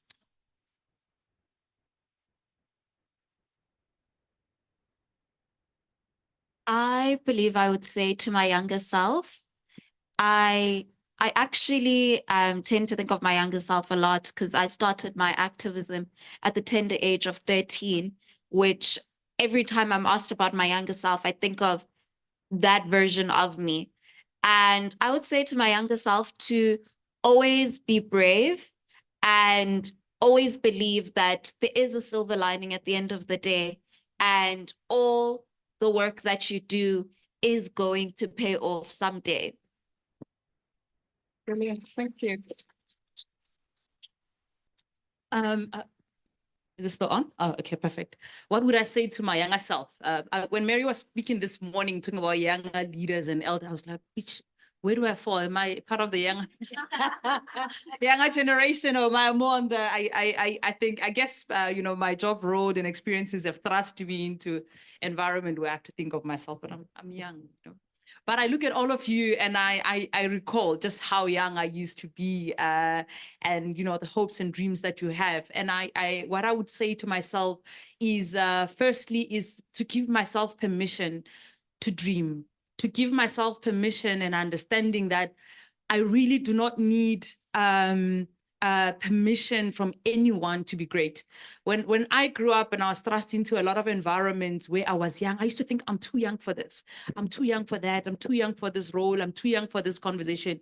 Give yourself permission to be in those rooms, to be in that environment, to really offer your thoughts, to offer your knowledge and your ideas. And this is why this is the essence of the intergenerational leadership, that when we look at life's challenges or societal challenges today, we really need a rounded view and a view and input from everyone, including yourselves. So allow yourselves to be part of that. So that's what I would say to myself. I wish I had been more radical, like Zileka was.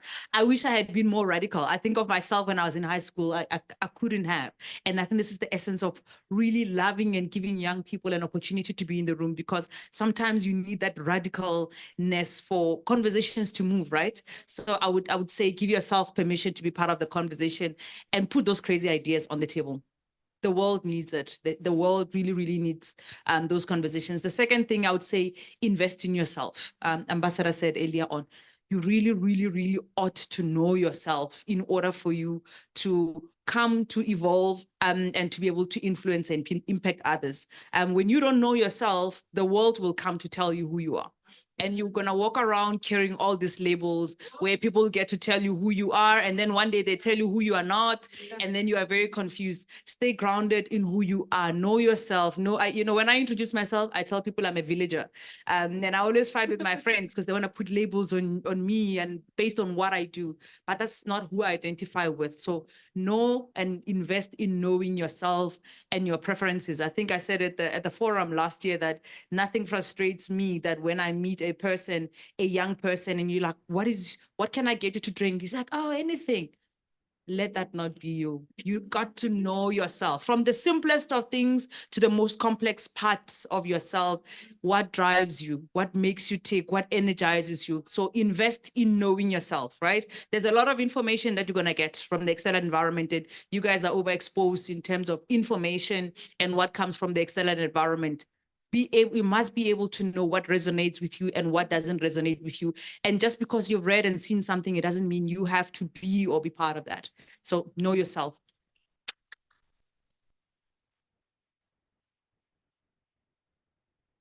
Wow, another input that is going to sound a little bit like my own. But I think for me, it's a little bit the other way around. So if I were to talk to my younger self, 7 years, 8 years old, I thought that I could do anything and I could be anything. And there was nothing that anyone could tell me that would make me think different. I only started feeling thoughts of self-doubt and not understanding why all of a sudden I feel like I can't do that or I can't do this.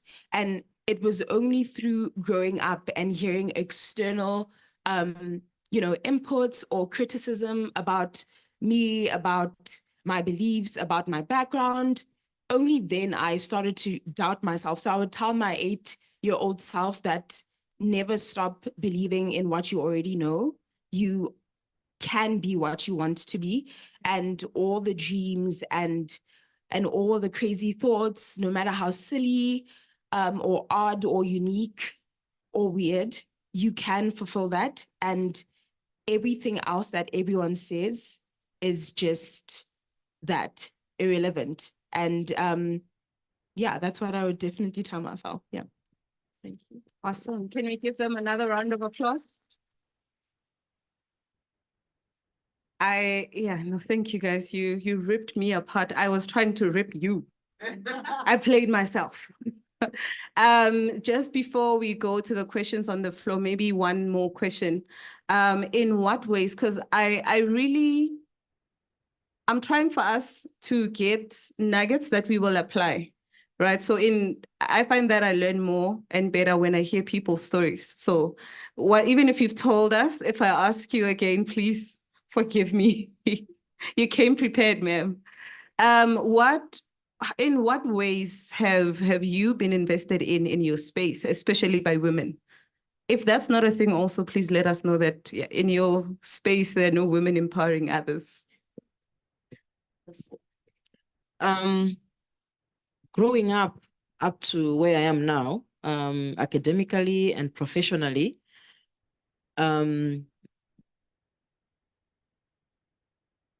people, come again? People investing in me or me investing? They invested in you. In me. Okay. I have a very great network of friends who are diverse in so many things. The investment that I get from them is anytime I'm stuck on something, I can always call upon any one of them. I've got friends that are CEOs. I've got friends that are diplomats. I have friends that are entrepreneurs, friends that are younger than me, friends that are older than me. But in all of them, there's something unique that I learn from them. So every time I meet a person, I always try to find out what is it that I can learn from them, that I can invest in myself? I've learned self-esteem because I've got others. I mean, I'm brave, but I have others that I'll say, this one is more than me. Yeah. How do you even do this? Okay. But I always take a phone. I always, I call a phone call away. Darling, how did you do that? Okay. So from my friends, from the community around, they invest in me inspiration. I also inspired by other people. I'm also saying that uniqueness. Each person is unique. There's something, no matter how small, that you can learn from everybody here. I've learned, I've only met Mary this is the second time we're meeting, and through by phone, whatever. But what I've learned is that despite her age, she's brilliant. She's able to take the world heads on. Never give up. That's what I've learned from her. I tried my best. I was so busy, but she was persistent, and I said, I give up. So hats off. You've really taught me something. So you have invested in me as well. Thank you. Give it up for Miss Mary. The divine as well. Divine. Divine. Yes. Kudos, girl. Thank you, Her Excellency. Do you mind just reminding me what the question is again?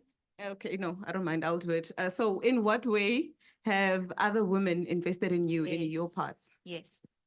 I've had many women invest in me.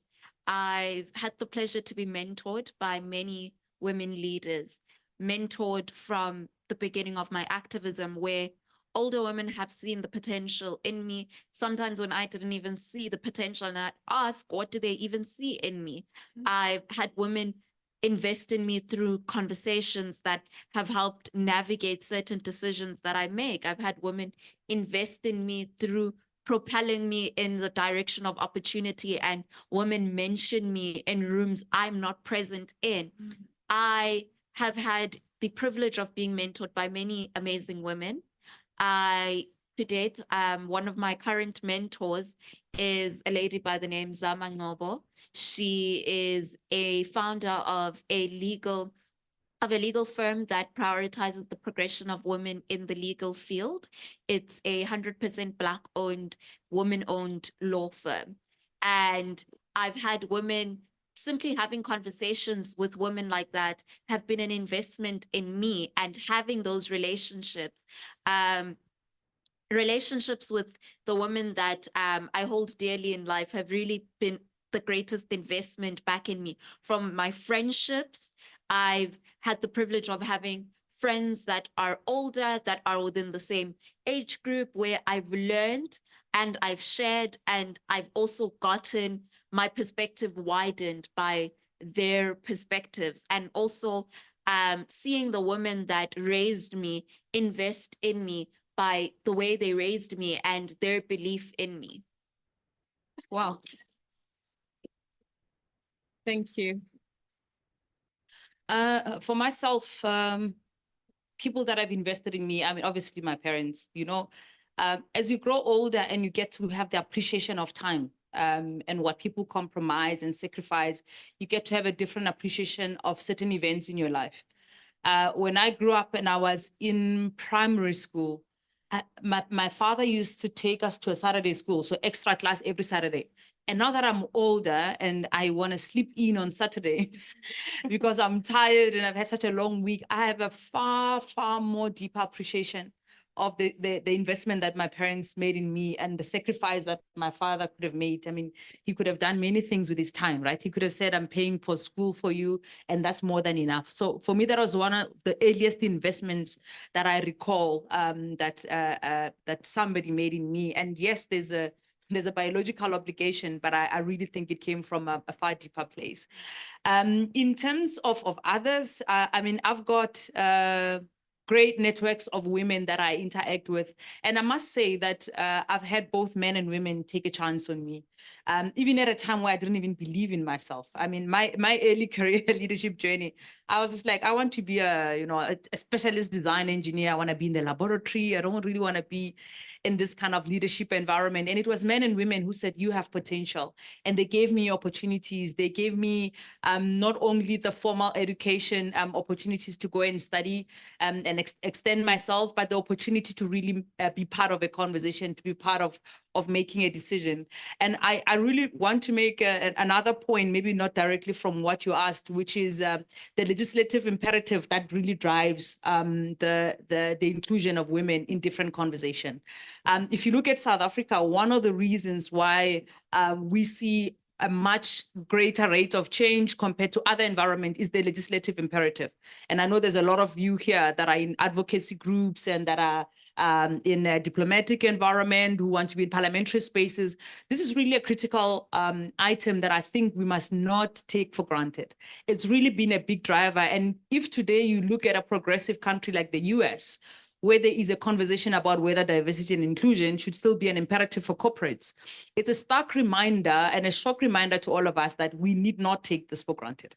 Because at a wrong turn, at a wrong time, at a wrong leadership around the table, these sort of things can get reversed. So it's important for us to understand the pillars that are really driving progress and why we need to safeguard those, and that when we are in advocacy, we entrench those requirements in law, in paper, to ensure that, you know, there is a greater benefit for everyone than where we find ourselves today. So I think it's very, it was important for me to make this point, because when I look at what happens in the US, it really shocks me to see that happening today, and that it can very easily happen in many environments. So the legislative drive to have this change is really important, and we need to be pushing in other countries to have a similar legislative environment than what we have in South Africa.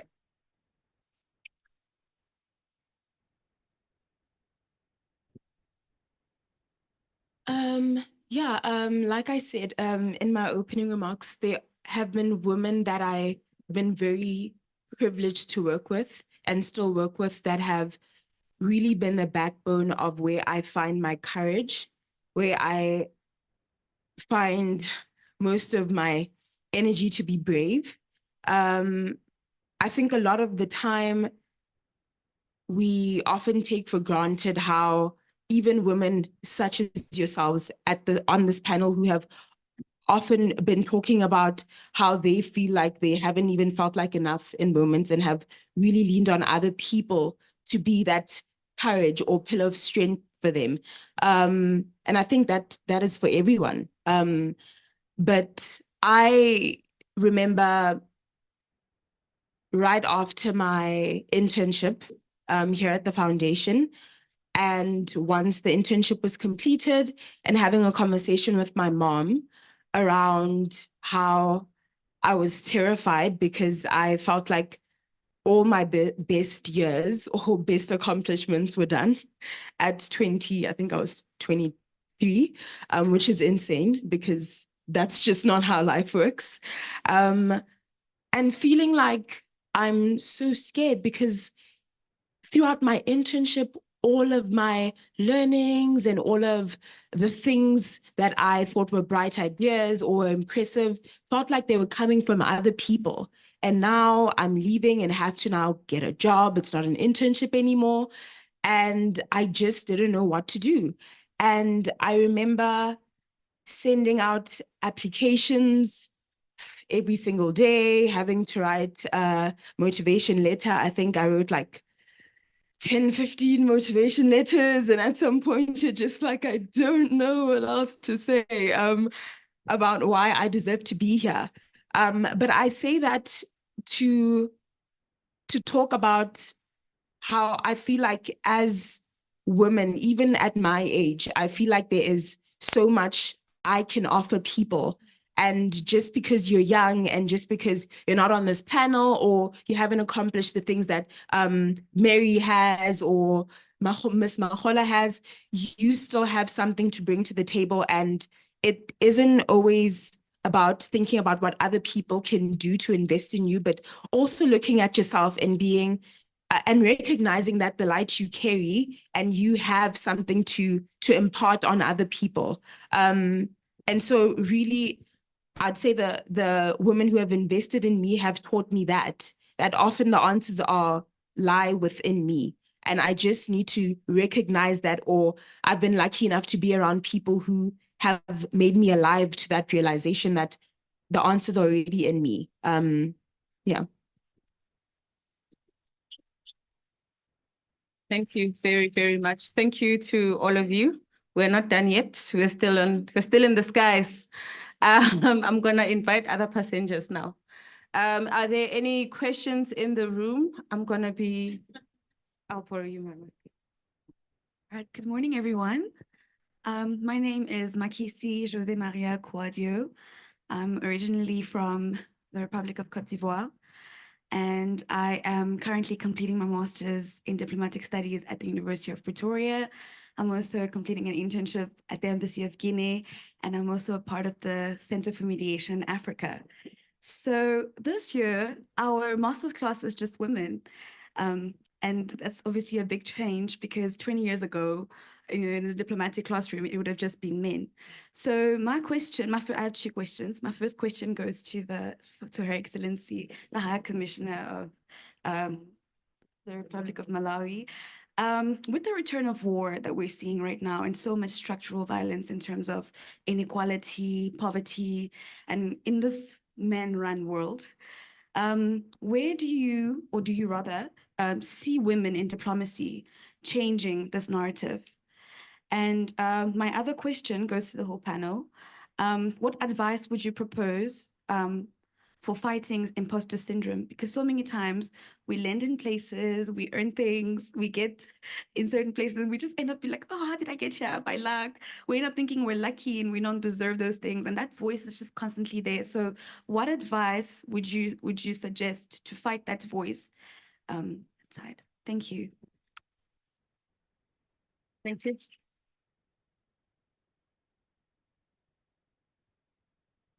Well, there's so much happening out there. There's so much sorrow. The wars affect women and children. And we really need to be, what I can say for women in diplomacy, those women don't have a voice because they're oppressed. They can't do anything. So for those of us who have this space, we need to speak for them. And we need to find ways in which we should be at the negotiating tables. Because as women, we understand the plight of women. Imagine a woman not being able to find the right sanitary stuff during war. So we need to place ourselves in their shoes and be the voice for those women and find ourselves at the negotiating tables, because as women, we are more empathetic. Women generally, we are made in such a way that we have a heart. So we should be in the forefront to talk for our fellow women. Thank you. The advice I'd give one for imposter syndrome is such a hard question because I think there's not necessarily a set formula on how you combat imposter syndrome. I still struggle with imposter syndrome to date.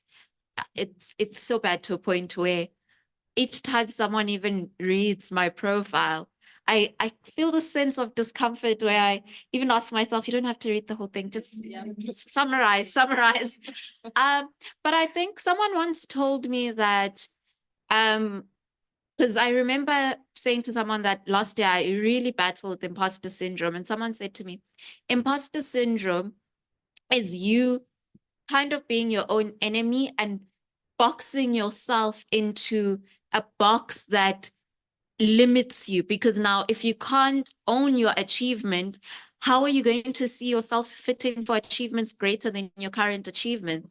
So combating imposter syndrome, I think the first thing I would say to someone is, in order for you to also hone your skills and improve them, because you can't only look at your current achievements and think, I'm done, I've done it all. It's not how life works. You need to look at it as though, in order to add to the current achievements, you need to see yourself as good enough and great and own what you've achieved in order to move to the next level of achievement, because you're not going to see yourself as worthy for the next level if you can't own the current level. Thank you. So on this topic, I always borrow from my favorite quote. So let me read. It says, imperfect men have been empowered and permitted to run the world since the beginning of time. Is it me? Okay, I'll start again. Imperfect men have been empowered and permitted to run the world since the beginning of time. It's time for imperfect women to grant themselves permission to join them. Perfection is not a prerequisite of leadership, but we can forgive ourselves for believing so. So I always borrow from that, because the imposter syndrome is an internal battle in the main. It's about second guessing ourselves and believing, oh, I'm not worthy to be there, and looking at others and believing I still have gaps. You know, when it comes to this role, maybe I'm like 60% ready and there's a missing part. You will hardly find men battling with this topic. They go in 30% ready and they will make up as they fly. You know, you make the plane as you fly. So it's really, really, I'm going to stand rhetorical, because I said this last year as well. Give ourselves permission to lead, to give ourselves permission to be there, but acknowledge that we may have gaps. You know, when you walk into a situation, a role, that's why situational leadership is such a great tool for you to go and reflect where you are versus a task at hand or a role that you have to fulfill. So to really understand, I need to be coached here in order for me to feel more and more comfortable with a topic, to feel more and more comfortable with a certain conversations. When I'm in a meeting and I hear terminology that I don't understand, and industries tend to have their own lingo and code words that you don't understand, you'll get to hear more and more as you start working. People will talk about rolling stock. Like, rolling stock, I'm sure somebody here wonders what is rolling stock, right? It's just trains, guys. You know, when you go in the aviation industry, they talk about metal. When they're in the boardroom and they talk about metal, just talking about the planes. But it's industry speak, it's those things that are going to make you go, oh, I don't know why I'm here. I don't know what they are talking about. Note those things. Go and read, go and research. Always make sure that you understand the gaps, you understand where your discomfort is coming from, and fill that with information and asking questions and stay open. So it's really an internal battle that you will struggle with in terms of imposter syndrome. But do not put yourself on a pedestal where you think you have to be perfect. In everything, you know, it's like when I lead a business, right? So there's other business leaders, there's all sorts of experts, there's lawyers. Imagine me trying to be a legal expert versus Mary. I cannot. So you have to lean on others and understand your strength and how you then get to lean on their knowledge to be able to close your own gaps. So be self-aware, but give yourself permission to also be there. Thank you.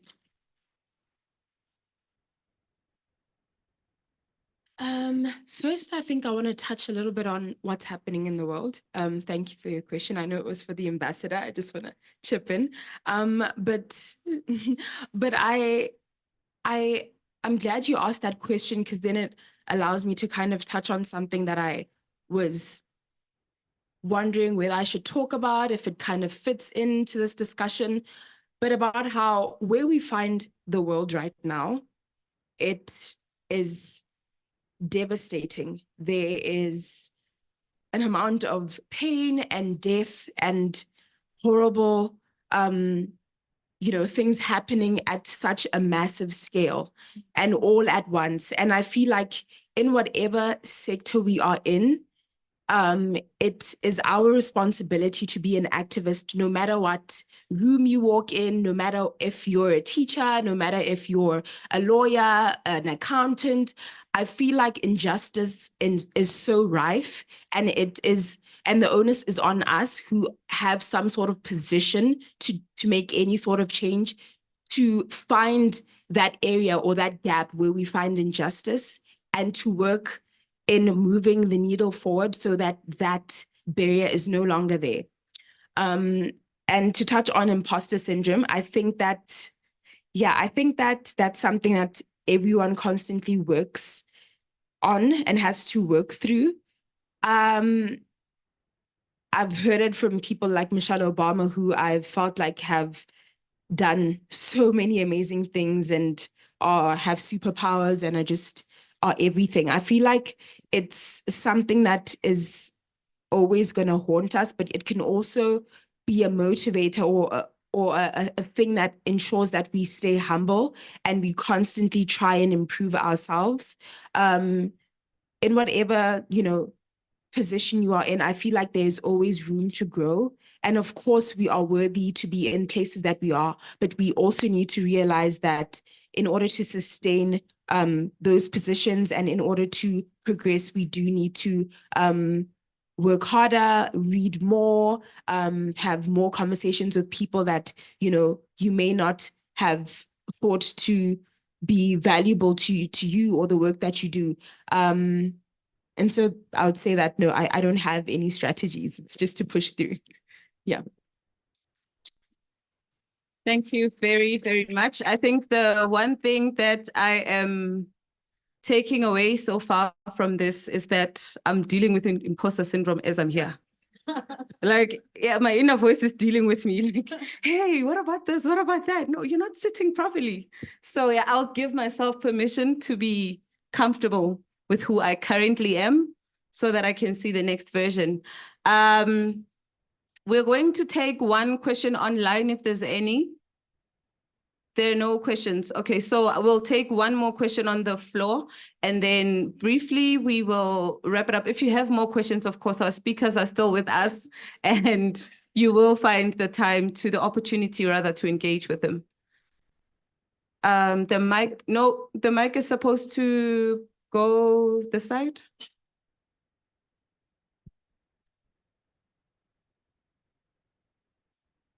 Okay, just as you are navigating around the mic, let's also be mindful of the time and keep it a little bit brief. Good afternoon, everyone. My name is Annelisa Schreiber. My question is, how do we go through or how do we break through people in authority that are trying to break us down or that are trying to prevent us from the change or the upliftment that we're trying to do? I'm going to share just a small story. There's a village outside of King Williamstown in Eastern Cape. We got a call from, and when we went there, we went to the schools because we deal with schools. Then we went there. They didn't want us to do our thing. We went to the counselor. The counselor told us, no, you got to go to the chief. The chief said, no, go back to the counselor. They're just giving us a runaround. And then at the end, they just said, no, we do not want your services. Thank you. But there were 5 parents, 2 kids that called us in to say, we need this. We don't know what career expos are. We do not have support groups. There's nothing that we have. We don't even get taught in our schools. We just sit there the entire day. So how would you advise that we go through this? Is your question directed to Ms. Patel? No, to the panel at large. Yeah. Okay. How would they advise that we go about this? Yeah, I think I will give it, you can answer that. So, do you mind just briefly stating exactly what you're asking in terms of the career guidance? In authority that are not allowing us to do our work. Oh, for no yes. particular reason, just because they don't want us to do it. Do you have specific people in authority you want to mention, maybe There's a in counselor. education? No. or- There's a counselor, there's a chief, and there's principals. They just said no, they are not interested. But the parents and the kids continue to write to us to say, we need career expos, we need support group. They need a lot of things. They don't want us to go in there and work. So are you speaking in the point of running a nonprofit and you're trying to, okay. So in that case, this is where you organize, because if the community members are writing to you to request assistance and engagement within the community, then you're not being able to perform any of the requests because a counselor as well as a chief are standing in the way. There will always be people that stand in the way and say, no, this isn't necessary, and there's no need to do this. You need to then organize, gather other nonprofits and other community leaders in the area, organize with those people, mobilize and strategize. If you can get more people where you're not just coming as the outsider, and if you can get other people in the community, there's always in any community more than one community leader outside of the counselor, outside of the chief. Get someone in the community who the community identifies with on the ground and begin to mobilize, and then through mobilization, then strategize on how you reapproach, because there's always going to be people who stand in your way. Yours is to mobilize and re-strategize. Thank you so much. Thank you to all our panelists for joining us. Thank you for showing us and telling us what happens when women come together to collaborate, what happens when a woman persists, what happens when a woman is in charge. That is excellence and nothing else, right?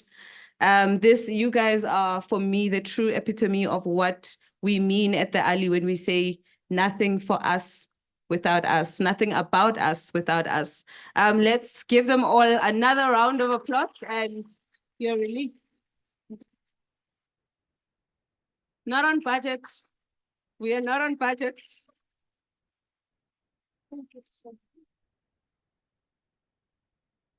Thank you so much, Makgotso, for facilitating our first conversation.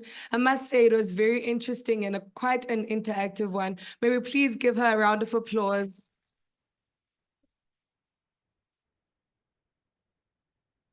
As the ladies have already mentioned, there's always that voice at the back of your head telling you that you cannot do it, that there's someone else out there who can do it better than you. But it's in you to quiet that voice and tell it to shut up, because you can. The ladies have told us, if you have a dream, you have the ability to achieve it. May we please give them another round of applause. Now, ladies, I know that we're tired, we might be hungry. We're gonna get a little bit of a leg stretch. I'd like to invite you all, beautiful ladies, to take a photo, a family picture. Starting with our online family, may we please see them on the screen. Please switch on your cameras and show us your beautiful smile so that we can take a picture. And for our in-person audience, rather, sorry, can we take a picture here? Is that fine? Yes. All right. So I'll facilitate, our ushers are going to usher you to the front so that we can take a family photo. And please, as you post the pictures, please tag us on social media at the Amazon Leadership Initiative and use our hashtag Black Girl, your dreams are valid. DJ, may we please get a song so that we can get in the vibe? While we wait for the song, yes, online participants, please switch on your cameras.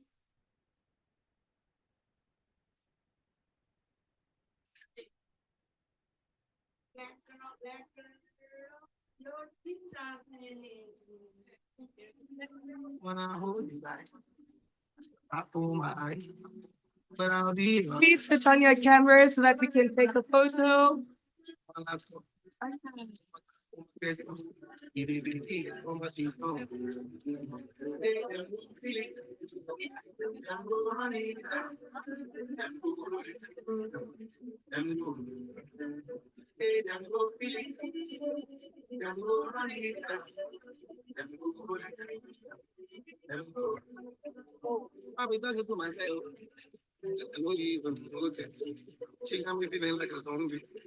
She look like the Doris. See when she put that body down, you got me falling through. Our esteemed guests, may you please join us in front so that we can take a family photo. Sorry, on the phone. Only you tonight. I wanna make you feel me. Make me know the fight. I don't want to sleep on you. No, I sleep when I hold you tight. I hold my heart, but I'll be alright. Ladies, please join us in front. Just wait for our esteemed guests to take their seats and then Hey, them go feel it. Them go honey down. Them go hold it. Them go. Hey, them go feel it. Them go honey down. Them go hold it. Them go.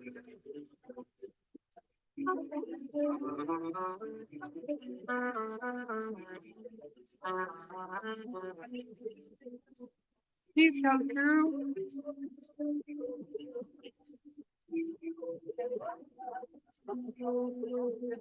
Yeah, please come this way. Ladies, that side, please.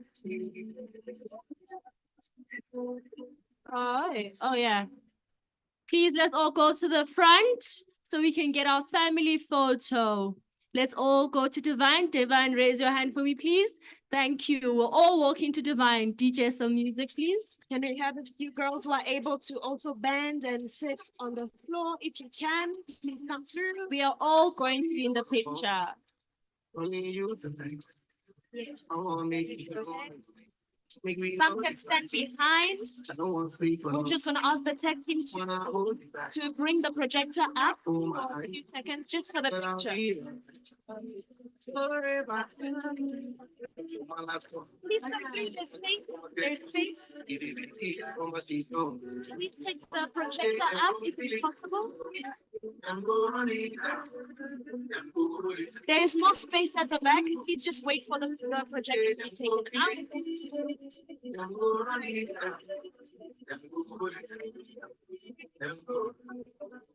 I'll be talking to my friend. I know you even wrote it. She got me feeling like a zombie. She look like the Doris. See when she put that body down, you got me falling truly. I just touched down. And I see you down. Sobbing on the phone. Only you tonight. I wanna make you feel me. Make me know the fight. I don't want to sleep on you. No, I sleep on you. Wanna hold you tight. I pull my heart, but I'll be alright. Forever. My laptop. Let's all move in closer towards the frame. So much is gone. Say them go feel it. Them go running down. Them go. We're just waiting for the projector to be taken up, then we'll take the Say picture. them go feel it. Them go running down. Them go hold it. Them go. And it's going up. And the lights, there we go.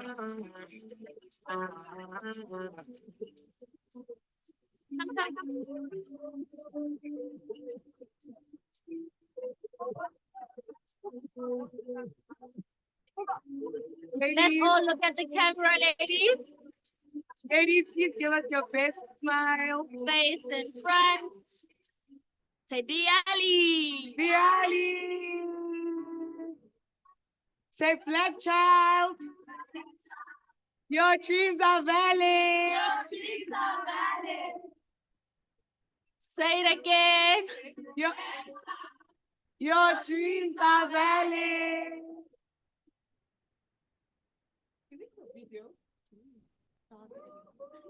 Amazing. A proper one. A proper video now. Okay, Oetu. Shout, Black Child, your dreams are valid. Black child, dreams are valid. Say it again, Black Child. Black child, your dreams are valid. When I say Black Child, you say your dreams are valid. Black Child. Your dreams are valid. Because Bob is actually the president of the Southern African Folk Council. Madam President, where are you now? Yes, ma'am. It's imposter I think we can have her in the video with the blood. Where it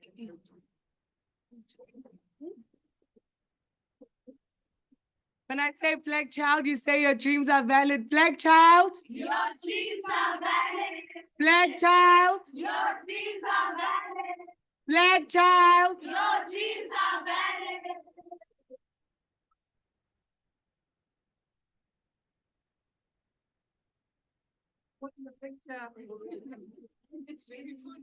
Thank you so much, ladies. May you please move back to our seats so that we can continue with the program. DJ, may you please give us a song?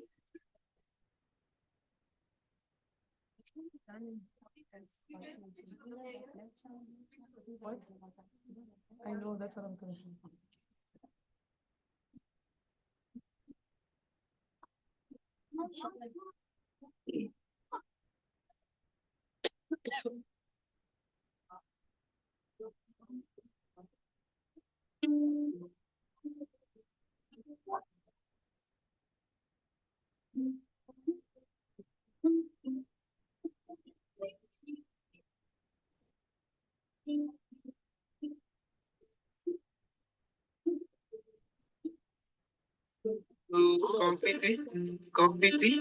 Competition for my lady.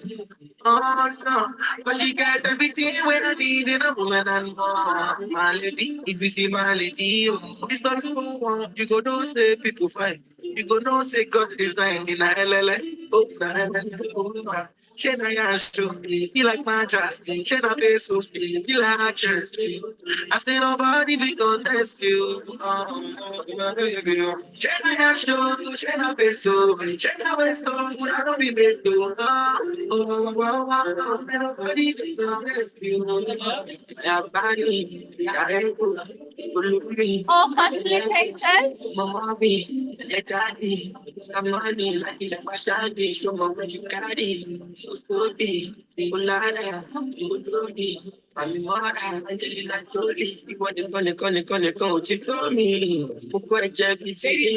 and dance if you want to show us your winning.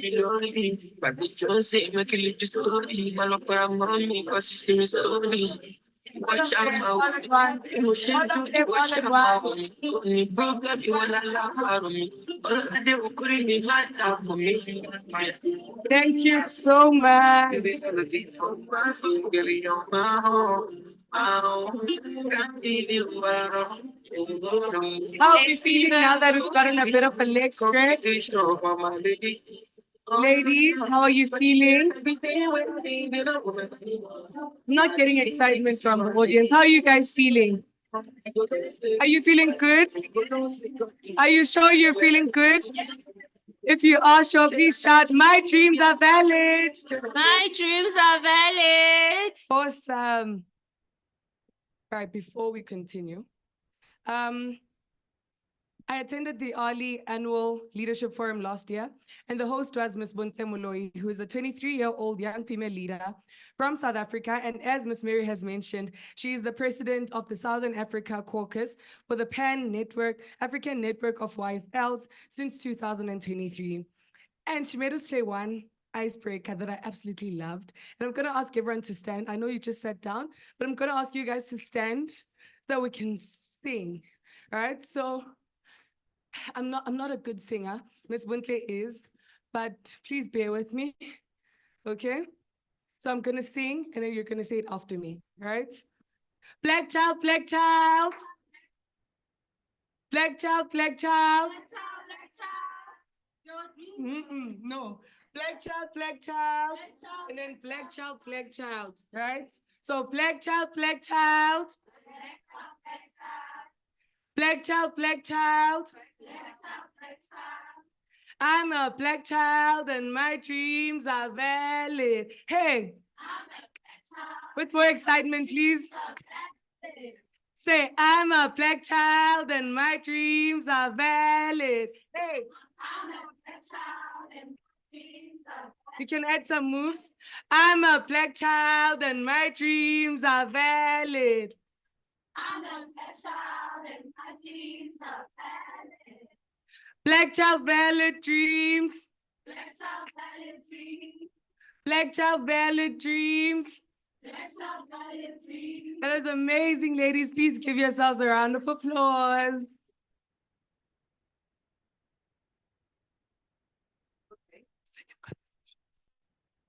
Some of our speakers would have to leave before the second session. But it's quite an early vote of thanks, but I would like to actually speak into the invest in women, right? So not all speakers are going, only just two. So don't be alarmed. So I would like to, so when they asked the question about investing in women, right? I sat down and I had a moment. I had a moment dealing with my inner child.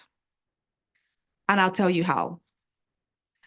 I want to first say thank you to every one of you for investing in me, right? I think I've been saying this thing a lot for the past 2 weeks, that now I think it has just stuck with me. It takes a village to raise a child, but it takes a village to sustain an adult. Because when you're growing up, it's like, don't do this, don't do that, right? By everyone. But I would say that each and every one of you has sustained not just me, but Diali as an organization. Some of you I met for the very first time. Some of you I met online. For example, I met the ambassador twice. This is my third time. The first time was at the Embassy of Colombia. The second time was at a party. We actually went for a commemoration event for GRULAC. And I met her again. And the same thing for Madame Dabo. Zuleka Patel, this is actually the first time I'm actually it's not the first time, but first time I'm actually meeting her in person. But every time we called upon her, she came. And so to all of the speakers that are here today that have invested the time, it's a Saturday, you should be at a party or you should be somewhere, right? Or with your family because it's a weekend, but you're here. You're here because of the organization. You're here because you believe in a vision. You're here because you believe in a dream. And even to the parents, some of the parents are here today. I don't want to mention names, but some parents are here today that have come with their, with the YFLs. Even as young female leaders, I know a lot of you wanted to be here today, but we could only organize for about 25 and the numbers increased to about 50, right? For taking time out to actually come and be present.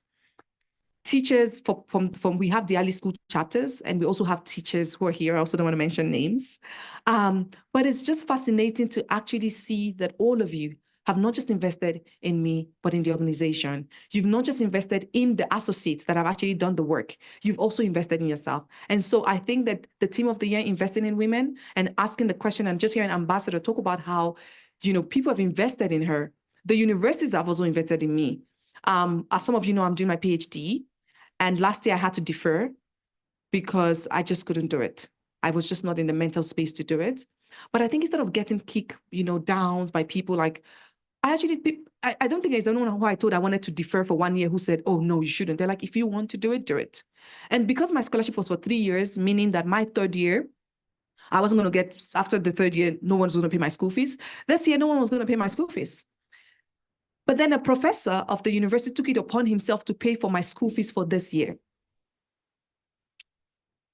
I also don't want to mention his name because he's really shy, but it is investing. And I am a product of each and every one of you here, home, abroad, my parents. My dad actually is online joining as a virtual participant. He always joins all of my sessions. Sometimes he has to change his name to have a female name because of obviously Diali is only for women, but he's always been there. To my mom, my siblings, to everyone who keeps investing in me. I always say that I'm a child of the village. And the associates always call me the village head. Wherever that comes from, wherever that means, I don't know. But I would say to the female luminaries, keep investing in us. And even to the YFLs, keep investing even in, you think you're young now, but you also have younger siblings, you have younger girls, also invest in them. And let it be a ripple effect of where we continue to invest in one another and we invest in one another until we actually have a world where everyone can thrive. We have a world where actually gender inequality is now a thing of the past. Thank you so much for investing in me. Thank you so much for investing in Diali, to the speakers, to everyone here that have made time to come out today. Thank you so much. Like they will say in French, merci beaucoup. Now I don't know how to say thank you. Siyabonga. Siyabonga. Unkulu, no? Kulu. Thank you so much. Thank you. Thank you, Miss Mary. I'd like to call on stage my beautiful colleague, Ms. Sulamita Brahma, who is a 29-year-old young female leader from South Africa. She's currently in her final year pursuing an honors degree in law at the University of South Africa. She serves as a communications coordinator alongside her academic pursuits, with aspirations to become an advocate specializing in prosecution and international law. She's deeply passionate about her chosen field. This talented sister channels her enthusiasm for the legal profession into a blog where she not only shares her personal journey, but she also provides inspiration and support to fellow legal students navigating their own paths. Please help me welcome her on stage with a warm round of applause.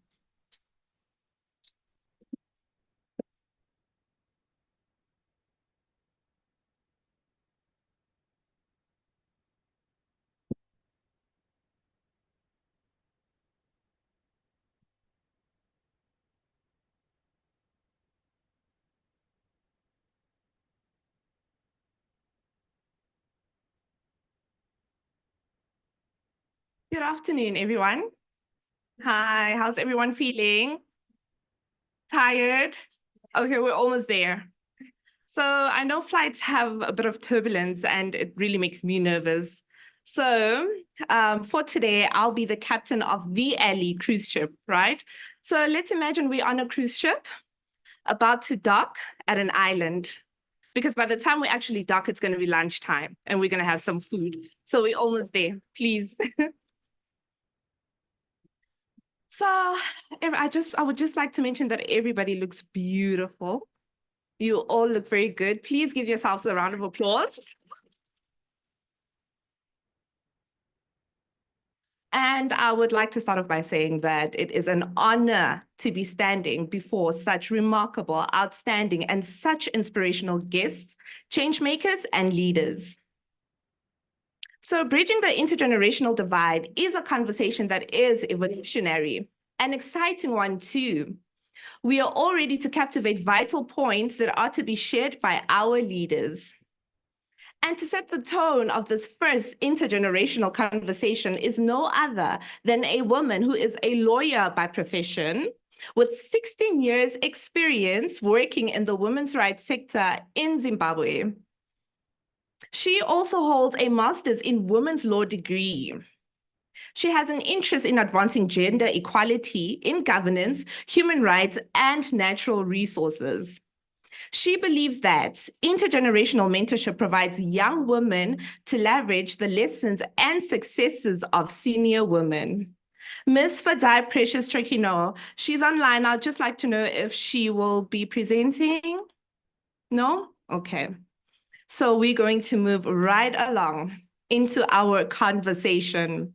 So this is the moment that we've actually all been waiting for, and it's on bridging the intergenerational divide.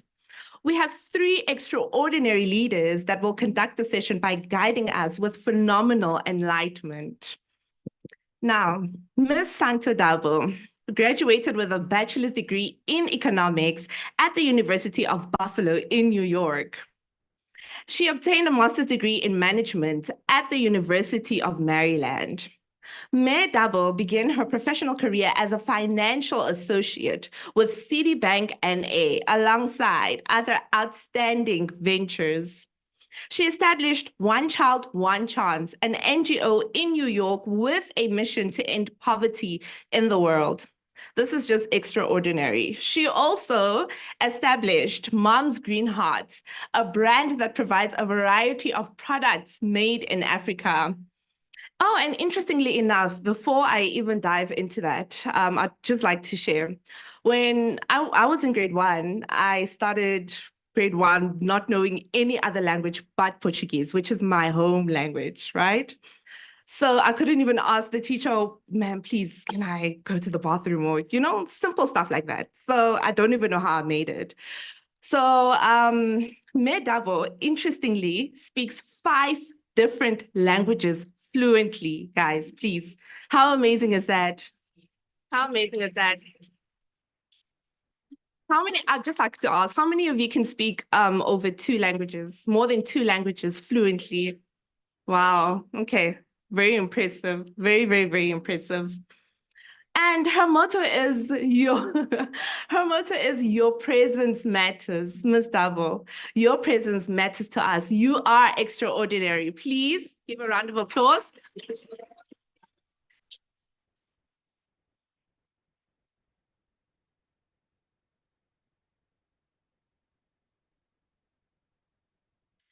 And our second distinguished guest is Dr. Taonga Zulu, currently working in pediatrics at Rahima Musa Mother and Child Hospital. Ms. Taonga writes and shares spoken word and has authored a collection of poetry, As the Wind Blows. Your compassion is so commendable, Dr. Taonga. She also had the opportunity to study medicine and biomedical engineering. Ms. Taonga is a believer in strengthening connections to build stronger communities. Dr. Taonga Zulu, you are exceptional, please. Let's go.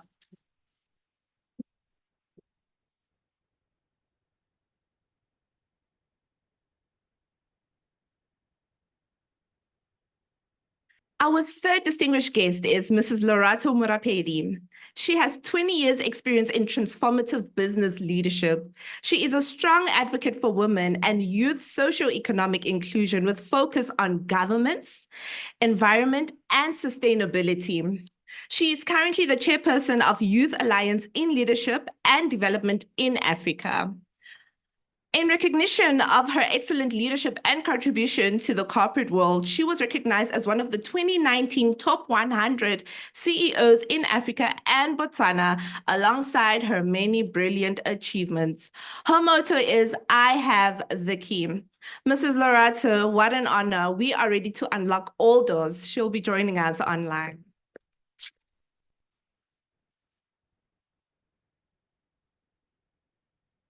And now, to start off the conversation, ladies, let's dive right into it.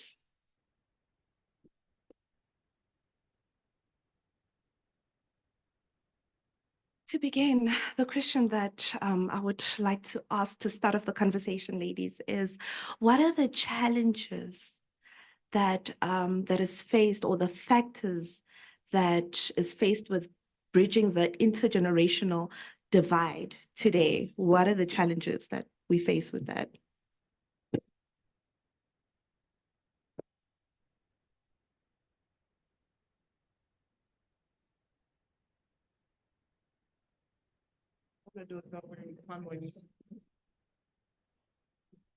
Following instructions about the microphones earlier. First and foremost, I'd like to thank Mary, even though she's not here. I think she's escorting the ambassador for such an amazing event. We have the tendency of taking events like this for granted, when in reality, like my motto says, our presence matters. The things that we learn from participating and being present here is it's divine, really, because from what I've listened to and what I've heard so far this morning, I've realized that some way, somehow, we are all sharing a common problem or common problems. We are somewhat all dealing with the same issues, but in our different ways. When it comes to intergenerational divide, I actually had a whole speech prepared for you, but I think I'm going to skip that and keep it more interpersonal and keep it more interesting. I also work at the Embassy of the Republic of Guinea, not the High Commissioner, but the first counselor in charge of economic affairs. And when I started my career there, I was quite younger than now. And what I realized is that by then, I was so impulsive. Every time I'm going to a meeting, it was my way, and I would get into unnecessary arguments. But as time goes along, as time went on, I realized to pick my battles, knowing that not every topic is a necessary point of arguments. And recently, there's a new young girl Now I'm 40, okay? Maybe they're putting me now on the other side of the bar. But there's a new girl that has also been appointed to our embassy, and we're having a meeting. And then she starts speaking. And as she's speaking, I can see like she's impulsive. She's just, her point has to get across because she's thought this through. And immediately, as I'm sitting there now, calm, collected, because in my mind, I'm like, okay, I gotta go get my son after here. My daughter has ballet. Did we pay the rent? You see what I mean? So like at this particular time, those are no longer my priorities. But with her, I can see this is where I was maybe 4 or 5 years down the line. And at that moment, I wanted to pull her and say, baby girl, just take your time. Take it easy on yourself, because whatever you're trying to change right now would like, no, it's not gonna happen. But then I said, no, I had to go through this in order for me to learn. So I'm gonna let her also go through this so that she can learn. Once in a while, I will call and say, oh, maybe you shouldn't go about it this way, or you should go about it instead the other way, but not always pinpointing that what she's doing is wrong. In regards to the challenges, I think we're not giving ourselves enough time to learn. Give yourself time to learn, and in time, everything sorts themselves out, I think. Thank you. Thank you.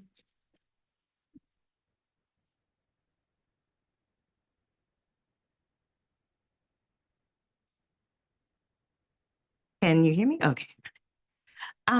Good afternoon, everybody. To start things off, I also just want to say thank you so much for the opportunity to sit in a panel such as this. The imposter syndrome is real. It is so real. But I'm very honored. So thank you so much. I'm learning so much myself. Also, I must apologize for being late, coming straight from work. And it was a hectic shift, but I think just like Ms. Dabo said, the drive and the intention to be here today, nothing could stop me, because I really believe in spaces like these, in sharing thoughts as people, as women, in holding space for one another and just allowing us to share our experiences, because I think that is how we grow. So this is a wonderful platform, Miss Mary and everyone involved. Regarding the challenges that we face in terms of intergenerational collaboration, I think I would say from personal experience is perhaps thinking that our older or the older women in your life were not relevant to the places where you saw yourself going, right? I think when I was younger, perhaps I didn't quite see where they would fit in. I would have this vision of kind of what I want to do and where I want to be, and then didn't really think that everything that I'm learning from the women who came before me, who are close to me, maybe not realizing that so much of what they have taught me, so much of who they are, would impact me in the future and would benefit me and would build me. And so sometimes I think that the world can make you think that, especially like the modern world, the hustle world, the go getter, all these things that we want to do as young women, as young leaders, the ambitious world that we live in sometimes can make it seem that the places that you're coming from are irrelevant, when they really are not. And they are part of us. And so I think, yeah, just making that connect in my mind was like, whoa, okay. Where I come from counts and is a big deal. Yeah. Thank you so much.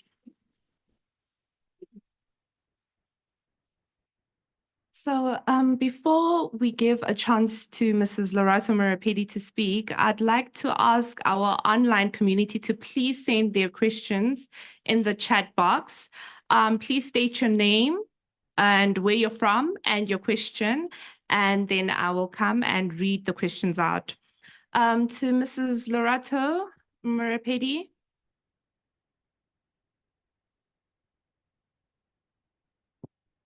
Can you hear me?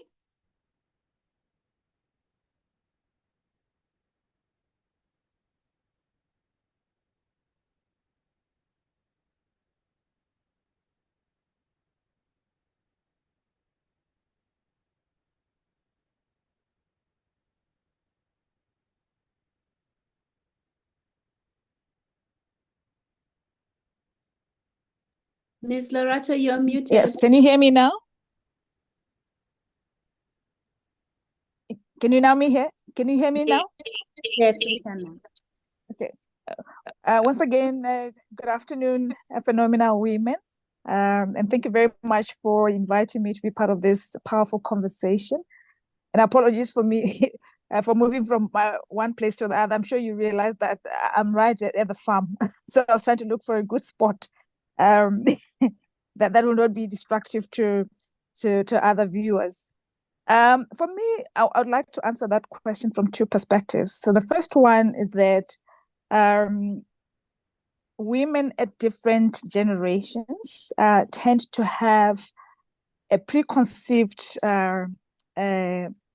frame of mind around other generations. For example, somebody from Generation X would believe that a baby boomer is somebody who fits in a square. And then somebody in Generation Y is somebody who looks that way without necessarily giving themselves time to understand how each generation, the characteristics of every generation. And as a result, what happens is that because one has got preconceived mindsets about other generations, they're not able to, or they bottle themselves up and are not able to access the other people or the other generations so that they can leverage and gain the wisdom that they can get from them, whether they are older than them or they're younger than them. That's the first point. And then the second point is that, which is also linked to that, but the fact that one has bottled themselves in those little boxes and not allowing themselves to understand other generations. So you'll find that one is not even able to respond accordingly to the other generations when they approach them. A good example for me that I can use is that because personally I'm a Generation X, right?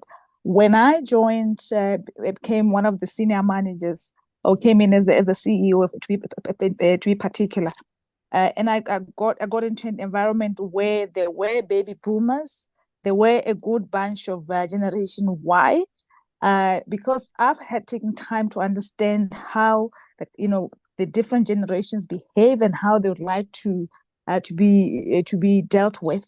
I found it very easy for me to come in and be able, one, for the baby boomers, they like validation. They've been at it for a very long time. And therefore, I was able to get them to understand and appreciate that I do appreciate the knowledge and the wisdom that they have, and I will be leveraging on what they have for them to help me to lead the organization. And then, for example, your millennials, and these are people who are more concerned about their work-life balance. So in there, and also being recognized. So I made sure that I came up with initiatives in the workplace that recognize that they've got a lot to offer while they're younger, but when they're very innovative, they've got a lot to offer, and allow them to drive certain critical or projects in the workplace. So those are the 2 points that I wanted to start off on. Thank you very much.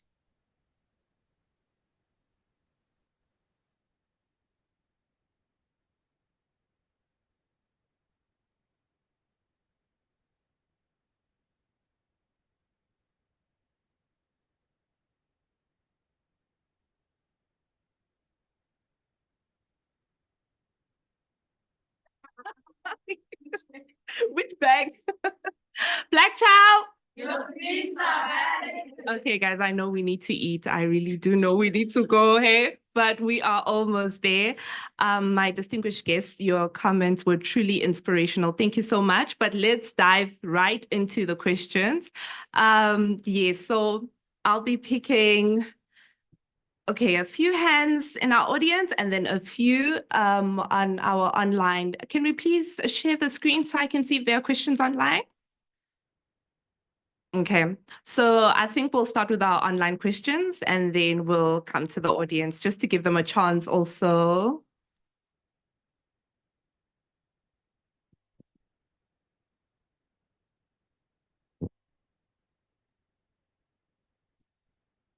To our online community, we're waiting for your questions. You can send them straight to the chat box if there are any. Okay, so while we are waiting for questions from our online community, let's take questions. Let me start from the back. You guys are very awake. I want the back. Okay, there is a lady here with the blue band. Here you go. Let me get the mic. Please state your name, where you're from, and your question. Good afternoon. My name is Kitumetse Leballo, and I am from the north of Pretoria. And I am an economist, aspiring economist. I'm a third year. So I have a question for you, ma'am.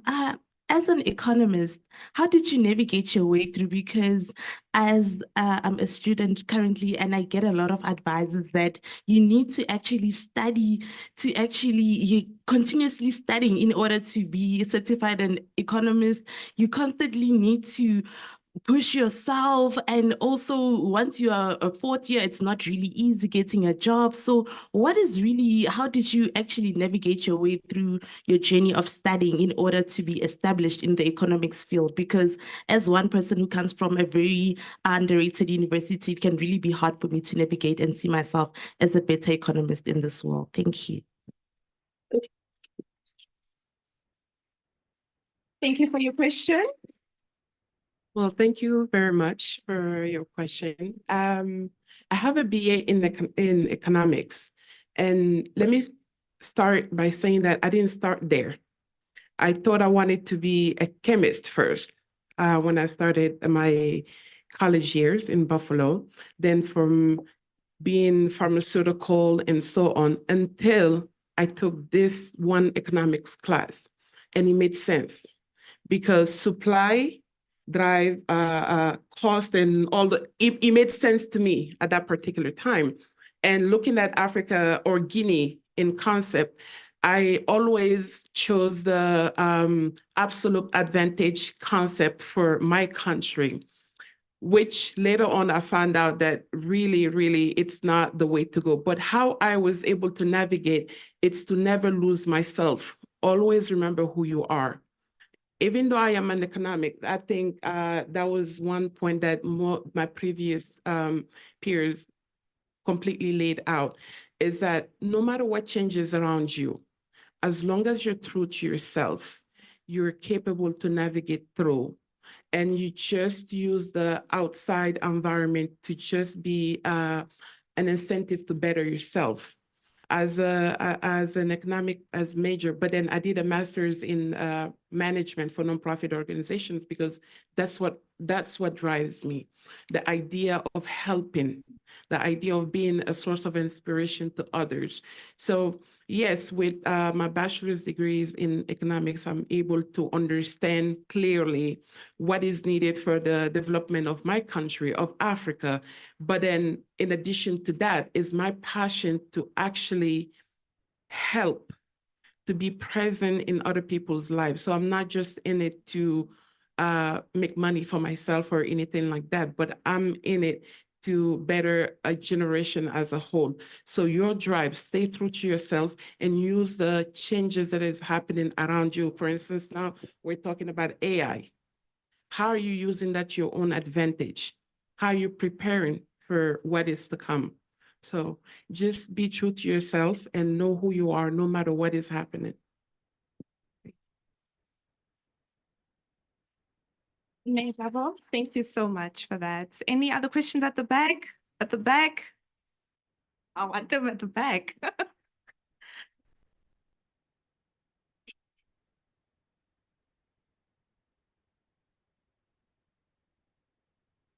Okay, good afternoon, everyone. My name is Shadi Machila from the city of Pretoria. And my question is in relation to the topic of this panel, which is intergenerational collaboration and all of that. So my question would be, as a young woman working in a managerial position for an NPO, how would one navigate through the maze of being, let's say, positionally above people who are above your age? Because one thing that we struggle with as young women is the fact that we could be put in positions of power above people who are older than us, but those people would continuously undermine us merely because of our age and our gender. So how do we go about navigating that space in a way that is still respectful but still assertive? Because another problem is that our elders, when you are assertive, they assume that you're being disrespectful. So how do we go about that?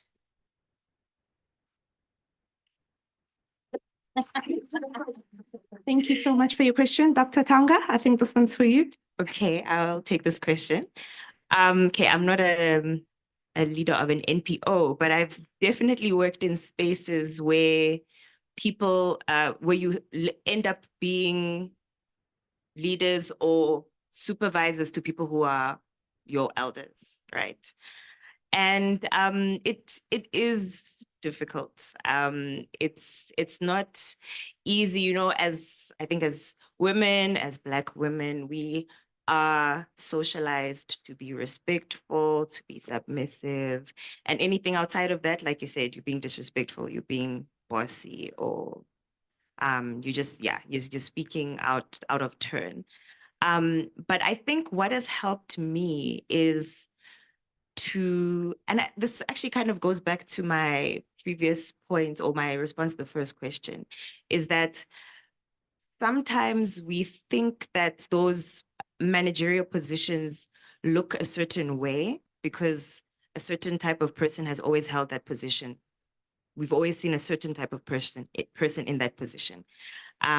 It's often been a male, perhaps a white male, and they have their own, you know, their own phenotype, their own stereotype that sometimes we think we have to live up to as managers, as leaders.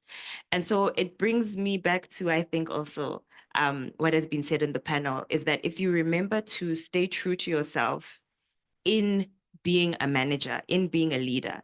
So knowing that you are there because of who you are, right? You were put in that position because you were identified as the person for that position, not because they thought you will be the person who will assimilate best to that position, right?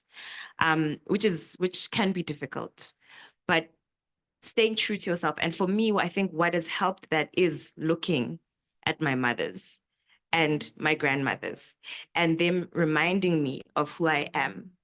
And just having those people, whoever it is in your life, who reminds you of who you are, so that when you step into these positions, you remember who you are, right? And you lead from that place, right? You lead from that place of knowing who you are, and so that those under you can relate to you because that's why you were the leader, right?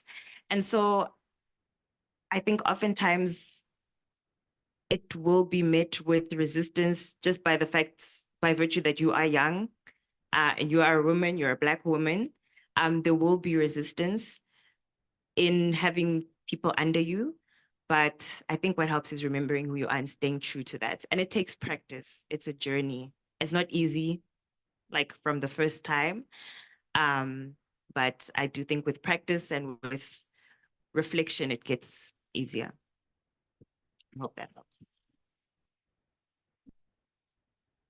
Thank you. Can we please also show Mrs. Lorato Murapedi on the screen, please, just for our 2 last questions? Hi, my name is Milisani Matu. I am the current First Princess of UJ. Hello, all. I don't want to wear my crown right now because it keeps slipping off my head, but I actually had the pleasure of interviewing Miss Madam Dabo on Monday. It was such a pleasure. But my question is actually along the lines of today we've heard a lot about staying true to who you are, staying true to yourself. But what if, I struggle a lot with coming across as really abrasive, maybe because my voice is really bold, my personality is very loud. So I come across as abrasive to a lot of people. So I have to work extra hard to appear humble, and I have to work extra hard to appear demure or palatable to people. So how do I stay true to myself, a bold and loud personality, without coming across as abrasive or without having to diminish who I am? Yes. Thank you. And then we have our last question, and then that's it. I was just thinking we have generational divides in every sector, in the work sector, at school, even in families. So my question is, what do you think is the most important, or rather the hardest the hardest generational divide to bridge, and why it's important to bridge that generational divide? Thank you so much. Is Mrs. Lorato Marapedi online? Can you please also, can we see her online, please? Mrs. Lorato, would you like to answer one of the questions, please?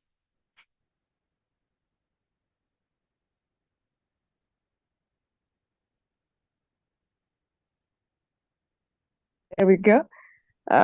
Yes, I'll talk to the question raised by the Princess of UJ.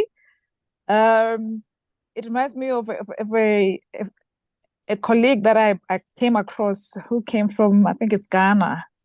So we were in this a workshop somewhere overseas, and most of the time she was very loud, and everybody, a lot of people found her, were very uncomfortable with her loudness. And ultimately, she had to explain herself and said, you know what, you need to understand that people like ourselves from Ghana, Nigeria, where there are a lot of people, when you grow up, you are asked to speak loud because there are too many people around you. And if you don't speak very loud, your voice will never be heard. So it's a story that I've carried over time. And I use it even in my coaching sessions, particularly where I encourage young women to be more assertive and to make sure that their voice is heard. But having said that, Princess, I would also like to say that being loud and being present and make sure that you've got a voice that is heard should not be misconstrued to be being very loud to a point where you are abrasive. So one needs to make sure that you balance your loudness and your presence with humility and contentment. That's another thing that I'd like to talk about. And coupled with that, which talks to the other point, the issue that was raised earlier, where somebody was talking about being an economist and how can they make sure that or how can they lead people who are older than them, rather. That was the question. You have to make sure that you, as it was said earlier in the earlier session, you invest in yourself. You are so content in terms of your being as a person, and you're also content in terms of the content and what you are bringing to the table. So if you couple all those that I've talked about, then you'll find that you are able to find a very good balance between being loud but loud as in quotes, being very present and at any place that you are at without necessarily being abrasive. Lastly, something that you also need to also mark is to make sure that your language, your communication is right, because whether it's in a professional setting or whether it's at church or whether it's at home, humility dictates that your conversations with everybody will have to be very, very respectful, and they should never come across as being abrasive. Thank you so much.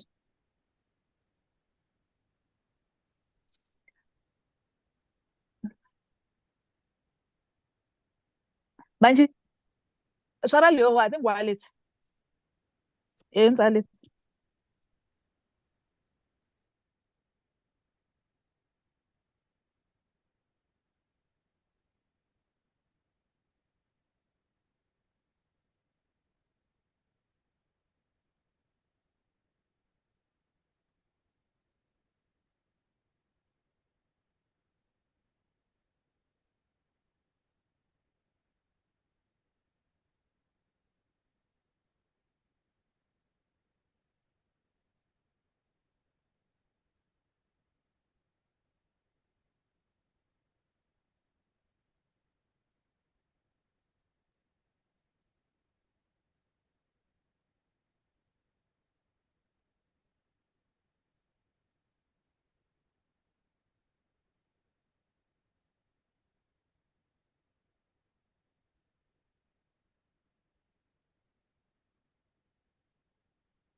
is what will move us forward. The wealth of knowledge that lies within us as a collective. Just thought that. Thank you so much, Dr. Tonga Zulu. Aren't we lucky, guys? This is our second poetry session. Actually, what do we do when a poet Thank you. Thank you so much. So, ladies, our YFLs, our distinguished guests, we are wholeheartedly appreciative, Mrs. Loretta Morapedi also, she's not here, for your contribution, your dedication, and for your leadership. We are wholeheartedly thankful. Thank you so much. A round of applause, please, one more time for our distinguished guests. You may return to your seats. Thank you so much. Thank you. Over to you, Oetu.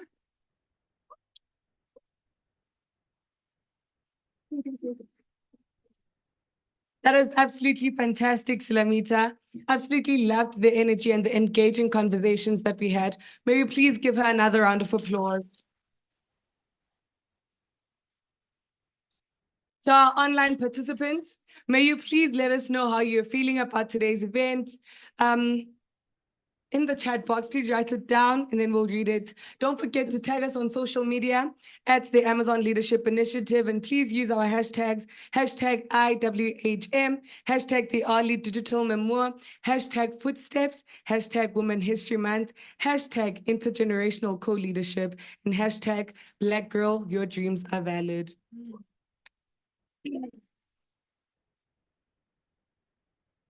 For our closing remarks, I would like to ask Ms. Divine Yamulamba to join me on stage.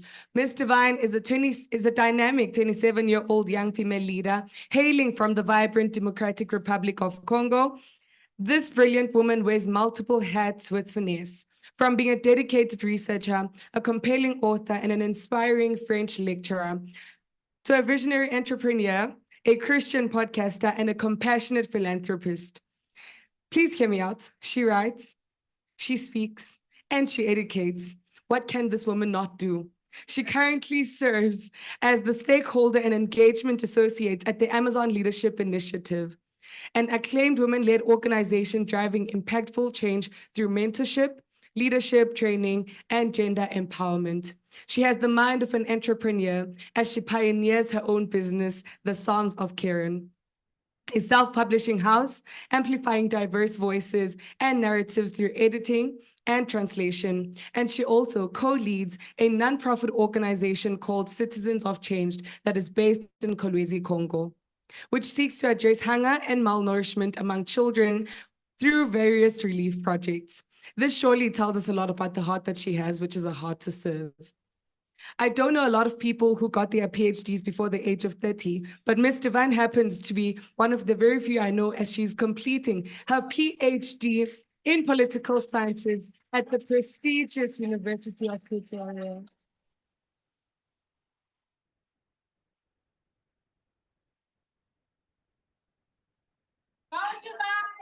Her research delves into the intricate political dynamics between the United States and the Southern Africa, aiming to redefine democracy within the unique context of the continent. What a powerhouse. Help me welcome Ms. Divine Karen.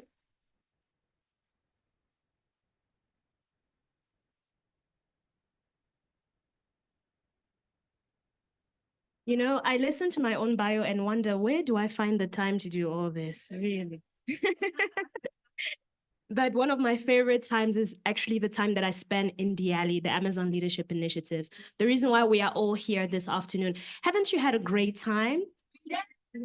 I think we learned so much. It was so packed. I'm so glad they recorded the sessions, because you can actually go and digest and actually go and listen once more at what was shared on this platform, right? So good afternoon to everyone. It is an honor to be standing in your midst, in the midst of women of high caliber, right? Caliber. And in the presence of our next presidents, of our next multimillionaires, of our next Miriam Makebas, of our next Serena Williams. But please excuse me, I think I used the wrong adjective. Maybe it's because I'm a French lecturer, not an English lecturer. But why say next when we can say, right? Now, so you may not see it yet, right? You may not feel it around you, but just like the baby in the womb of a mother, you're taking shape, you're becoming, you're evolving, and it already looks so beautiful. So right now, I will invite all of us to stand and to give ourselves a loud round of applause.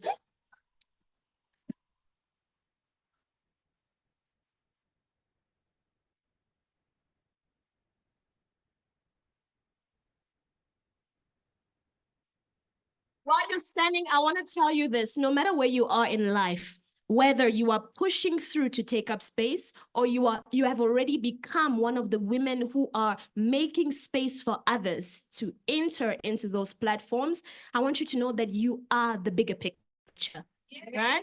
So on a count to 3, I want you to give a loud shout and just ululate. Do you know what ululating is, guys? Do I need to give you a definition? No, okay? So on a count to 3, 3, 2, 1, let's hear it.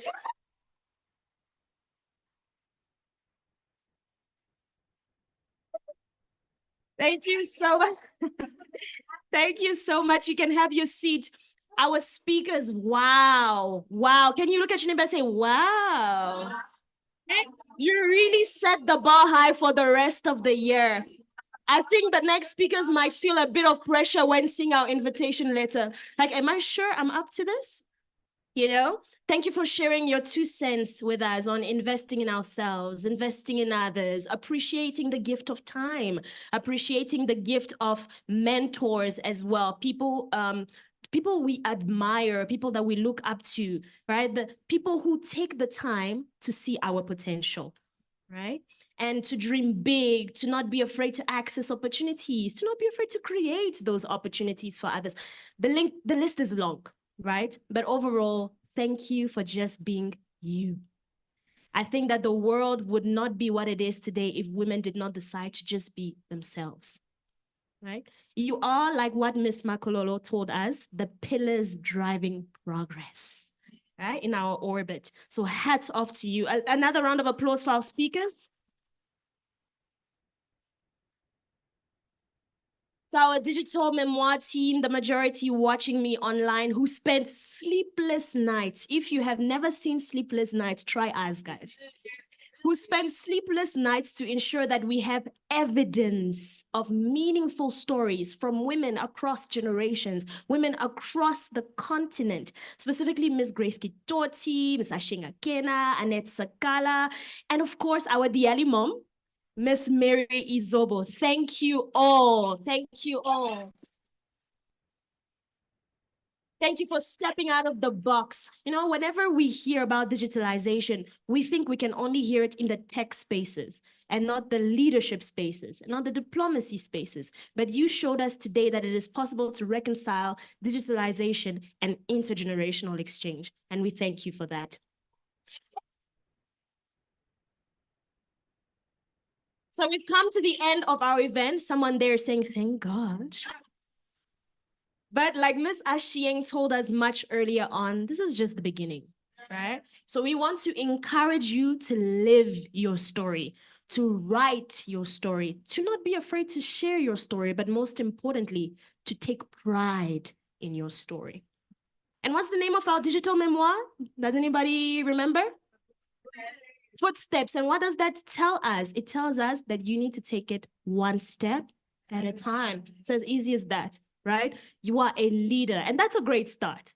All that's left is for you to embody who you already are. I thank you. Enjoy lunch.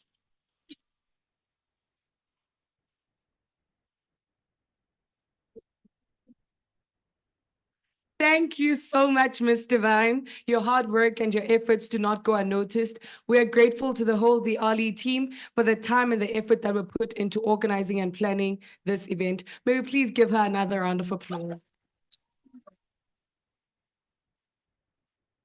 I know when we leave here, we're all going to be posting on social media, right? Please do not forget to tag us at the Amazon Leadership Initiative and use our hashtag. Should I repeat them for you guys?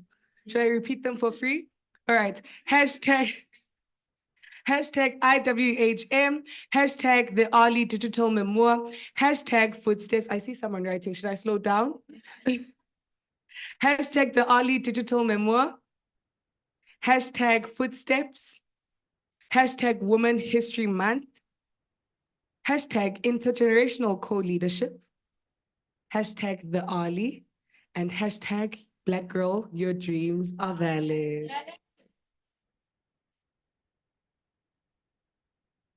All right. To our esteemed guests, Miss Mary, thank you so much for inspiring us. We are grateful that you took time out of your busy schedules to be with us, to empower us young female leaders.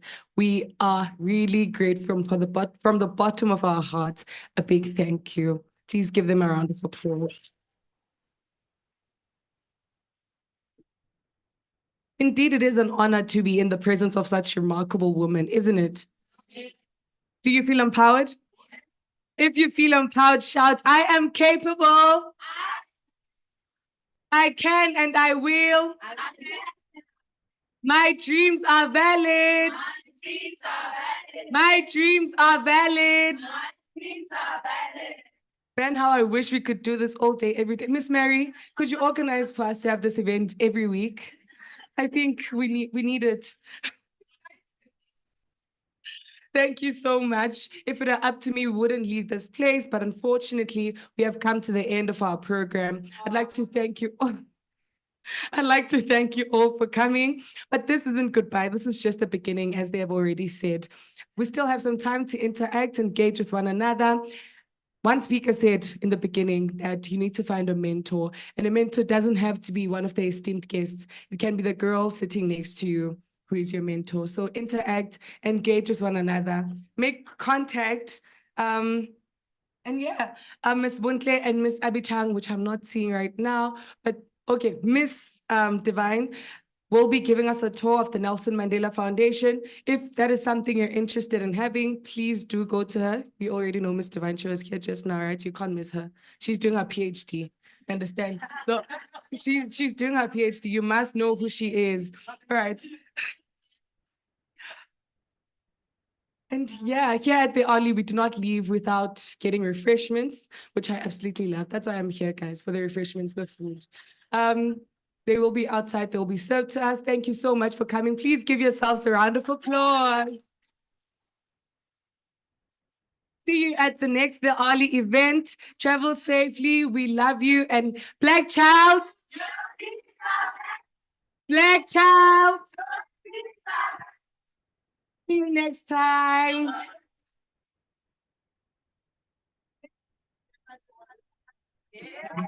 Thank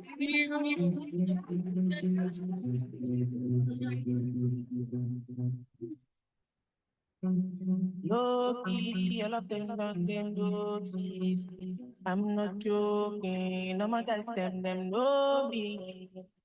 Since '06, I've been writing this story. I know the OG, but if you ask them know me. I know they blow trees, or you know me low. Music shows me, just know this and know me. I dey low key, but I'm never lonely. Sexy ladies, come wife me slowly.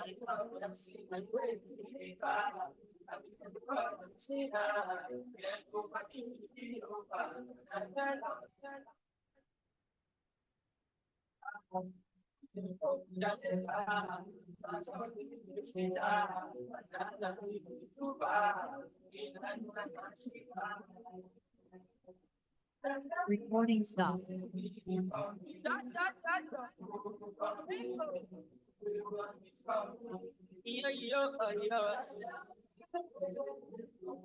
They go for it. They go for it. I'm never weak, I never cease. Till eternity, I'm on fire. My legacy will not die. My family is for life. But them they, would them be? Them go